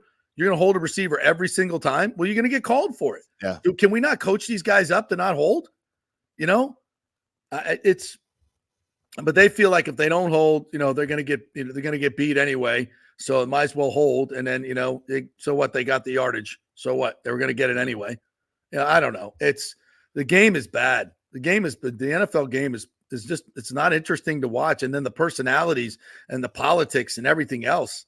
It's just, is this the tacky now? Yeah. Is this the old head podcast that we're just going to, two old dudes talking about sports and how the good old days were better? Yeah, I know you guys don't want to hear that, I see the numbers dwindling. It's like, it's true though. It's like, I can't not say it, right? I can't not say it. We try to keep it real here. Yeah. Who's Lonnie's jumping in here. Says today's fans and culture hate players and celebrities. If they blow a yellow light, and everyone is afraid to say they like someone like Ric Flair. So true. So true. Like, you don't even want to be associated. Yeah. All right. Let's take a break. TJ Reeves is going to join us, but let's jump another break here. We're going to talk a little. I'm going to talk about the Michigan scandal with TJ. There's new wrinkles to this. Wow. I can't believe so many people, like my good friend Corey Long, and we'll have him on this week, just are like, no big deal. I'm like, I think it is a big deal. Yeah. I think it is a big deal. I was a little shocked Thursday when Corey was downplaying this. Yeah. I kind of, we'll get into it. We're brought to you by the great folks at Italiano Insurance. Get your insurance checkup right now. Homeowners, business insurance, auto insurance. They saved me $1,000. Just had another friend I referred, is going to save another couple hundred on his car insurance. They do all the shopping. New groups are coming in. New companies come in. They want lower rates. Yeah, they'll jack them up later on, but you might as well enjoy it for the first year, right? Shop it around. Let them do it. They'll save you money. 813-877-7799. Back in 3.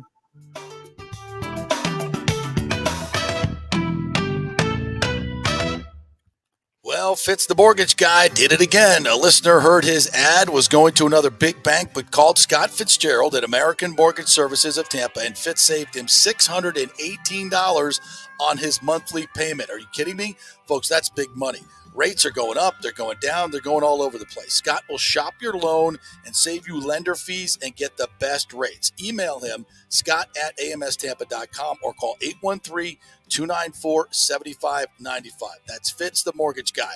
Lots of stuff going on right now, and these rates are going all over the place. You need somebody knowledgeable in the market that will work hard for you and get you the best deal. That's my man, Scott. He's done 3 loans for me, done thousands of loans for local folks here, works with a lot of the coaches and players in the area.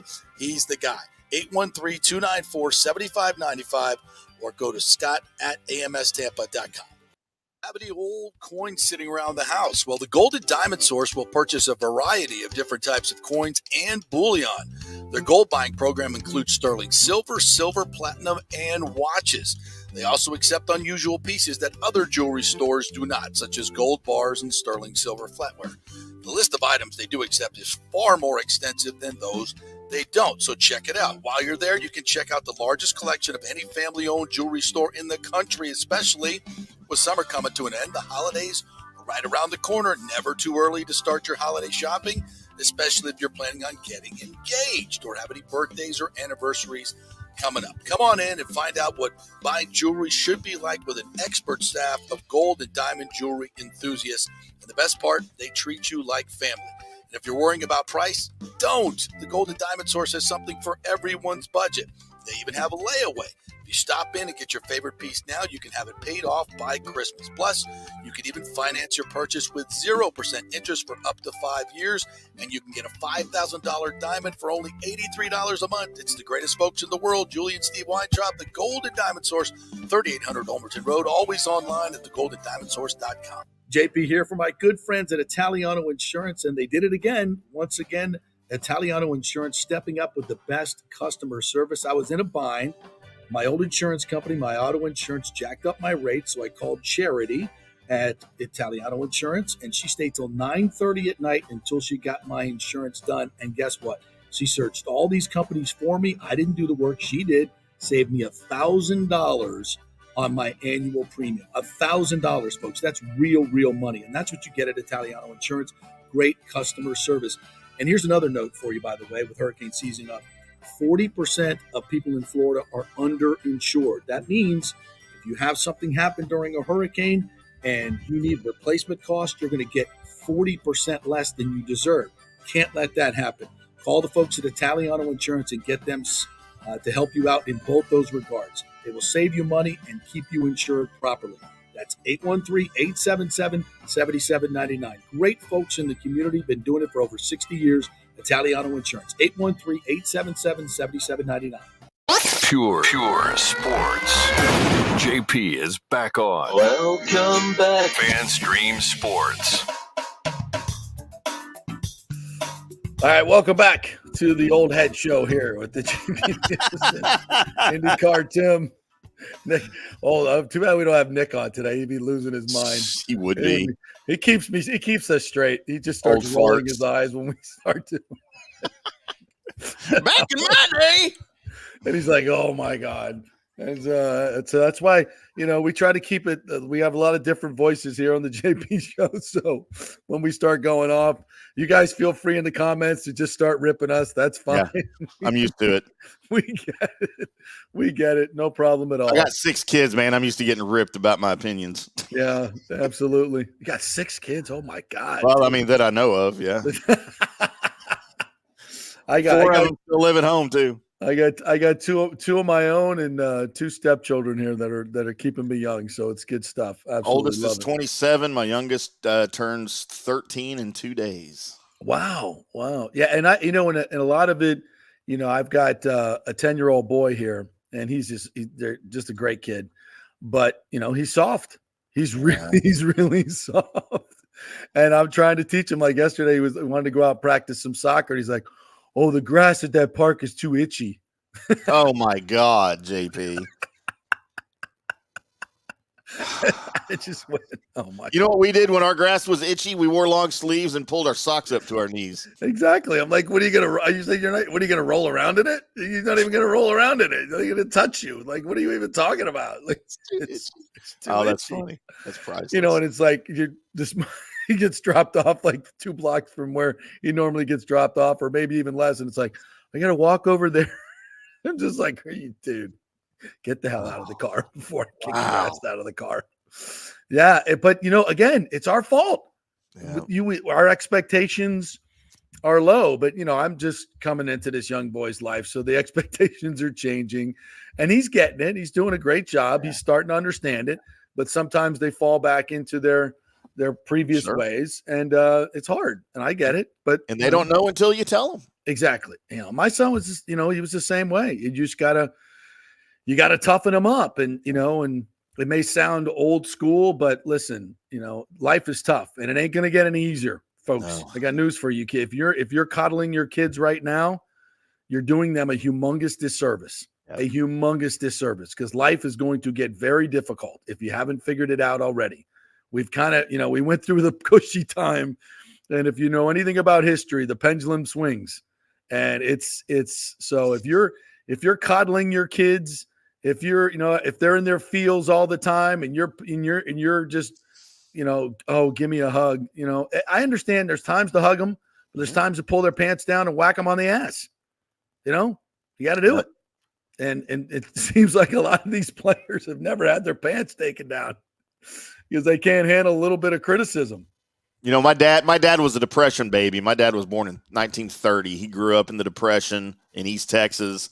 He played football for Bear Bryant at Texas A&M. He was a Junction boy who quit and left and was invited to come back later, oddly enough. But my dad he knew how to toughen me up, and my brother, and he knew, like you said, he knew when to hug us too and then tell us we were doing a good job. But man, one of my biggest fears as a kid was disappointing my father. Yeah. And that meant a lot to me as a kid, and that's kind of what I've instilled in my own boys, Listen, we don't need people, crawling under razor wire again. We don't need that. But there's, again, that pendulum, it swings. Like we went so far to like make sure everybody's okay and everybody's safe and nobody's feelings are hurt and nobody has any, we don't want any adversity in your life. We're going to put you in a little bubble. You'll be fine. The rest. Don't work that way, kids. It doesn't work that way. Not real life, man. Yeah. When you get out in the real world, you're going to get slapped in the face and you're not going to be ready. And then real bad stuff happens. Addictions, suicides, it's bad. So you gotta have a nice balance in life. But I would say right now, if you're a parent, you need to kind of lean towards the tough side. That tough love is going to do them a lot more good than the other way around. So speaking of which, TJ is going to join us here in a little bit. Actually, I forgot to send him the link, so I better send him the link right now. Maybe a reason we don't have a guest right now, huh? Yeah, absolutely. I did the same with Scott. My bad. Bring us up to date on the Michigan here story, Tim. So while I can't, multitask, as I can't. No. So yeah, apparently, Harbaugh has denied any knowledge of any of this, and he's trying his best to not be on the hook for this, while we already know he's on the hook for several other violations that have already come out. And to your point that you've made several times on this show, I don't, the NCAA is not going to do anything about this. The NCAA has zero power with any of the leagues, any of the conferences. The NCAA is a waste of an organization who literally they have no power. But to your point, I don't understand why the Big Ten's not at least coming in and commenting on this as we approach the end of the season, where Michigan's probably going to play in the Big Ten championship. Yeah. We know this. We know that the other coaches and athletic directors are losing their minds. We know that they have petitioned the league to do freaking something. And, suspending Harbaugh, to me, it just makes him a martyr, and it may even, make Michigan better. I hope to God, at least they've stopped doing what they've been doing.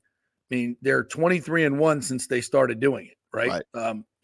So you can't sit there and tell me that it's not a factor. Yes, they recruit well, but yet these scores are ridiculous. But it certainly looks like, shenanigans has gone on. There's no question about that. They've taken it to the nth degree. Jim McElwain, who was the head coach at Central Michigan, who allowed Connor Stallions on the sideline with credentials, with gear. What the hell is going on? And what is that all about? Oh, because then maybe later on I'll get another coaching job with you. You'll get me paid. I'll get you. Everybody, it's a weird dynamic when it comes to college coaching, and especially with the money that's out there right now and the pressure. I mean, Jim Harbaugh had lost to Ohio State 8 times. I mean, somebody comes to you and say, hey, well, maybe we can, get their signals. Maybe. And now the FBI is involved, where they may have been hacking into other teams' proprietary information. I mean, you want to talk, and you still want to tell me that everybody's doing this? Yeah, I know we've got TJ about to pop on here, but the only way to the only resolution for this, in my opinion, is to vacate wins. I agree. If you cheated, you vacate the wins. All right? I agree, 100%. That's it. Well, TJ can, TJ covers college football. Let's bring him in, Buck's sideline guy, and we were actually talking about this morning on the phone. Yes, he is. He's in the building. I What's am up, my friend? accounted for, despite that collapse on Sunday that I'm sure we'll get to in just a second. And you and I were conversing off the air, and thank you. I ran a little long. I host a daily college basketball show for a betting outlet with the handicappers, and they were frothing on some of these games on the second night of college basketball. So I got that done. I'm here with you. Is there anything new? I've not been in that world. Is there anything new on what the Big Ten is or isn't doing to Michigan? Because the reports were they were going to allegedly suspend Harbaugh maybe as soon as yesterday or today. Nothing new yet, right? I haven't seen anything yet. Not to my knowledge, no. No, I don't see anything. What are they waiting on? What I mean, if it's a chess move, I mean, what are you waiting on? You have the evidence you have. You tried to have a hearing apparently on Friday, or at least you had a conversation on Friday, and Michigan had a hearing on their own on Friday afternoon, by the way, trying to have Connor Stallions come talk to him. He didn't come and participate. So they ended up firing him. It got out that they fired him. He then spun it with his lawyer that he resigned, but these are the facts. And then they announced it at 9:00 on Friday. I mean, why won't the Big Ten act? And I know that's what the coaches want. That's what the other ADs want. They want some kind of action here. Guys, there's my take on that. Yeah, of course they do. I think we were asking right before you came on. Yeah. So why would they not see if they vacate wins? This is the problem. And Michigan goes and beats Ohio State, and they don't have an undefeated team, and they get held out of the college football playoff. I mean, we used to have bowl payouts per team, so we knew what teams were making. I believe the college football playoff, it's like $35-40 million to each conference that gets a team in the college football playoff. So in the Big Ten's case, it'd be about $3 million a school to have a $3 team million per school. But for the conference, it's a huge hit. It's a huge hit. And so here's, I can tell you what's going on. The ADs and the coaches are going, you got to do something. And the commissioner's going, dudes, so you don't want the $3 million that's going to come with this? Because for each of you. Yeah. You can bet that Ohio State's going to win that game, by the way. Maybe on a couple of calls here and there. All right. So I don't know what you were saying about McElwain, but you and I were talking about this before. The former Gators coach, which is relevant in our area. Yeah. Did you share what we were going over? So he's the Central Michigan coach, and correct. that's where where was he immediately before after being fired by Florida? He was the Michigan receivers coach in 2018. So here's my thing, IndyCar Tim, as we go more into this, and for the audience here on FanStream JP, I'm a simple guy. Mr. Peterson knows this. He's known me for 25 years. There are only two possible explanations. Either this Connor Stallions guy is the greatest thing since James Bond on how he got in the sideline, on the sideline in the garb with the disguise and went undiscovered for, at least a half of football, if not more. Yep. All right. Either it's door number one or it's door number two. And McElwain, again, we'll make mention, a former Michigan assistant for a year, is in on this, and let this guy come on and let him put a disguise on because he was giving them, this is me just conjecture, he was giving them the signs and the signals on Michigan State in the game they were playing. Mm-hmm. And at the same time, cozying up and saying, let me take a look if they're doing anything any different here that we can match it up because Michigan is playing Michigan State in a couple of weeks. I mean, am I too simple? There's only two explanations right now. So if explanation number one is not that believable that he snuck on there, there's other people going, who are you? Why are you on our sideline at some point? Or it's door number two that McElwain's not being truthful and they're in on it and they're caught. Of course. They're of caught. Course they are. Yeah. They're all you like door number two, deny, right? Yeah, Yes. it's the world we live in, right? Even when it's, even when it's you're pissing on my leg, it's like, no, it's raining. What were you saying? They zoomed in. He's got an official badge, an official sideline badge. Visitors bench too. Visitors bench. Right. Pat Burnham How does pointed he that get out. that?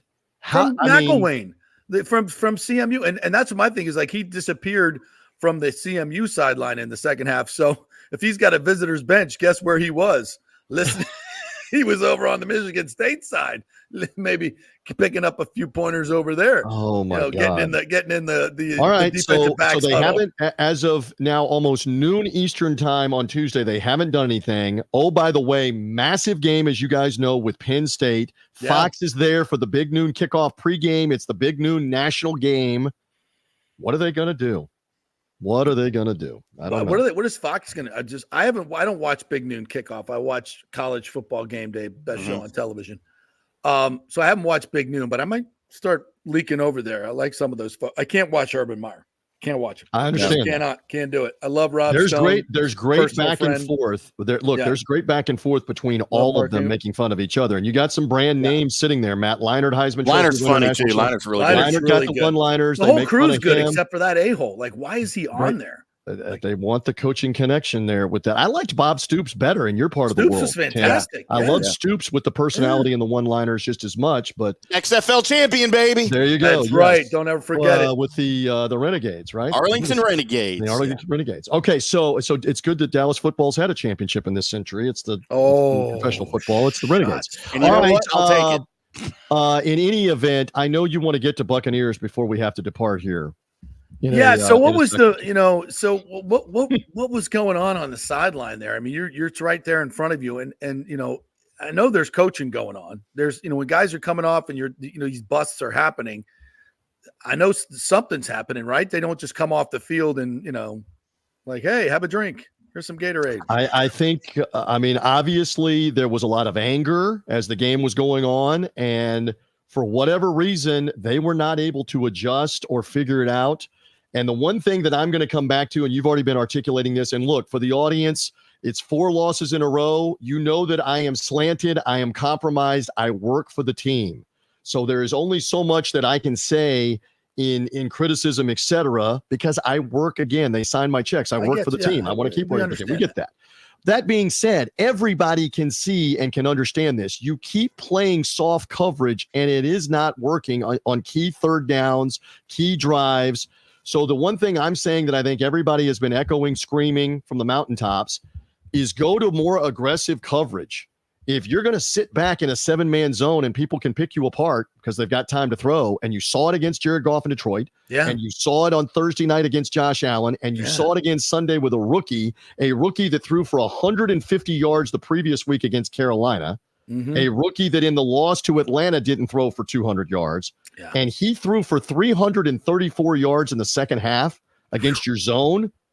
334 in the second half, JP. There was a point when I was asking our own people, how many yards does he have in the second half of the game? So that's the one thing that I think is valid. It's out there for everybody, and I'll be very curious for this Tennessee game. Do they get more aggressive? Is there more press coverage? Is Carlton Davis going to get up on the line of scrimmage? Because my God, in the fourth quarter, in the second half of the game, he's playing 10 yards off the ball and still getting beat. Down the field. So I think Carlton is in a little bit of this is not how I play. I don't want to play this way, so I'm just not going to play. Either put me in press coverage or I'm not going to play. Which I that's not a professional way to handle your business. And you were embarrassed this week. So and look, I know the venom is out there. I'm not saying you. The venom is out there. Fire everybody into the sun, launch everybody, get rid of everybody. You can't realistically do that during a season. So what can you do? Can you take the playing time away from someone, which you began to see that, and you've been calling for this, you began to see that with Delaney, with Neal, because they had taken him out early on in the game on 2nd and long and 3rd and long. And then Ryan Neal's in there on a first down play in the third quarter, and they fire one deep and he takes a bad angle. And I don't think he played after that. I'm not sure if he played a snap after that. So that's a benching. So that, that needs to be done. And that needs to be done. And it needs to be done by accountable. Yes, that's exactly. That's about the only thing you can do. Go ahead. What we haven't done, and this is a great part for you, is talked about some of the positives on offense, which I think were many.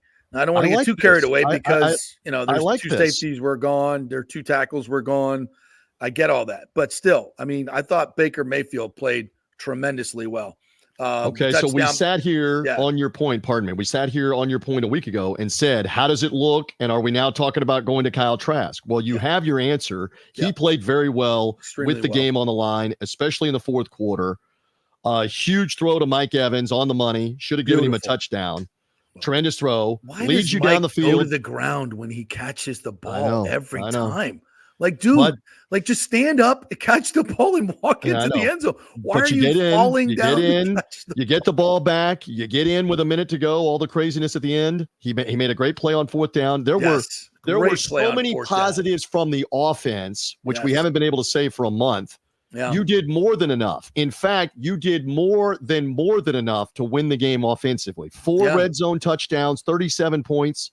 You had 37 combined points the previous 3 games. You got 37 on Sunday, and you can't win a game. So at least let's take that positive away. I'm with you. Rashad White looked much more decisive. Fantastic. Rashad White in space, making people miss in the passing game. Rashad White hitting holes. I'm not going to sit here and say that the running game is completely fixed, but you've seen a positive sign with him the last couple of games. Aaron Stinney has made a difference. Aaron Stinney in there, yes. Absolutely. On the interior line, hitting the holes. Yeah. So there are some things to be encouraged about. And remarkably, even with 4 straight losses, if you are able to win Sunday and you are 4-5 at that point, you are still in the hunt in a bad division. Yeah. I keep saying, IndyCar Tim's going to get sick of this. Get me to the end of December at a 6th win or a 7th win where you're relevant to win the division. It's going to be tough. And maybe it will be.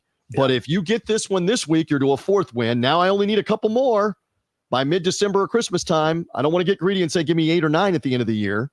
But if you can get to 6 I have or to go 7, back to I have to go back to the defense, and I don't know, but there's very few guys in Peter that are going to be wanting to tackle Derrick Henry next week. I don't see a lot of that. It's certainly not number 45. But the offense, if they can start to play like we think that they can, and I think that's what we saw on Sunday is a great precursor to that, because you're seeing guys like Trey Palmer step forward, has become a legitimate option. Cade Otton becoming a legitimate option, 2 touchdowns. Started him in my fantasy league this week over Mark Andrews. Thank you very much. There you go. So these are positives that we're starting to see. And Rashad White, I think, would be the biggest positive of the game, because he can freaking catch the ball. He can run. And when given a crease, he can make things happen in the running game. And you've seen the play calling improve. I thought that helped. It's kind of ebbed now back in your favor. Some things that were working earlier in the year were taken away. Now you're doing some different things. I mean, you try to flea flicker, and Tim, I don't know if you saw this, but Buck fans saw it. You try to flea flicker. It didn't work. Everybody was covered. You almost wish Rashad White had just kept the ball. Yes. Because if he'd have kept the ball, he had 10, 15 yards before he's going to get touched. Yeah. But he turned around, carried the play out, pitched it back to Mayfield. So you're trying some different creative things. I love your optimism. I know you got to get out of here. I love your optimism for this week. Find a way to win this game. Maybe you're going to do a better job against Derrick Henry, but my God, you got DeAndre Hopkins coming in. And I think most Buck fans would say if you're looking at Tank Dell and Nico Collins and Noah Brown making big plays, you better be ready with DeAndre Hopkins going deep in this game. If they score 45 next week against man coverage and blitzing, I'm fine with it. And you got to live with that. You got to live with that. They scored 39 against your zone, and I just don't even want to see that shit. I just can't watch it. I understand. So get 10 yards off the ball. Don't reroute anybody. Just make it as easy as they possibly can. It's like, so hopefully that will change. Hopefully that will change. JP, earlier you asked, why does Mike Evans fall to the ground every time he catches the ball? Yeah. Contract year. Doesn't want to get hurt, buddy. He's been doing that his entire career. That's true. Did it at A&M too. I don't get it, man. All right, TJ, great stuff, man. He's a guy that you need. Let's see what happens. Listen, great to be with you guys. I know you got to get out of here. Nothing but Bucks podcast. Nothing but Bucks podcast. We had a lot of good offensive highlights, but not much else. Wherever you get podcasts, Buccaneers mobile app, etc. I pledge I'll be back with you next week. Let's hope we're talking about a Buccaneer win. Snap the losing streak, and then you're relevant again in the South. Let's see what happens, boys. Good to be with you. Thank you, TJ. Appreciate it. All right, boys. All right. Well, that was an interesting day, IndyCar, Tim. We had a bunch of old school talk with the chief. That was fun. If you missed that, you got to go back and hear that. If you're under 25, do not. We have these like ratings for youth, like PG-13 and R. We should have a rating like if you're under 30, don't listen to this. You will be triggered. Yeah. And we don't want to trigger anybody. 30, so it'll be a 30 plus rating. 30 plus rating. If you're under 30, if you're under 30, do not listen. You will be triggered ridiculously. So yes. Hate the world. If you're under 30, don't listen to the chief interview or most of this show. Right. But if you are under 30, you want some common sense and great words to live by, listen to it. Take a chance. You might learn something. Take a chance. Yeah. Our thanks to Bobby the Chief Taylor. Scott Reynolds was awesome as well. TJ, Tim, thank you very much for your great producing as always. We will be back tomorrow. What's tomorrow? Tomorrow's Hump Day. So we'll have some fun with Leo Haggerty as we always do. Peter Blake will be joining me then. So we'll have some surprises for you. We had a request for Dusty from Auburndale to make another appearance. I think you will hear from him or maybe one of his friends coming up this week. I don't know if did you miss Dusty yesterday, Tim? No, I saw Dusty from Auburndale. Yeah. Yep. Yeah. He will definitely be making a return appearance. Got to have him back on the show. So for more common sense talk. Right. Thank you guys for joining us. Don't forget to subscribe on our YouTube channel, Apple, Spotify, anywhere you get your podcast. Please subscribe, notify, all that crazy stuff, and share whenever you can. Love you guys. We'll see you go Bolts tonight at Montreal, back to back. See you tomorrow.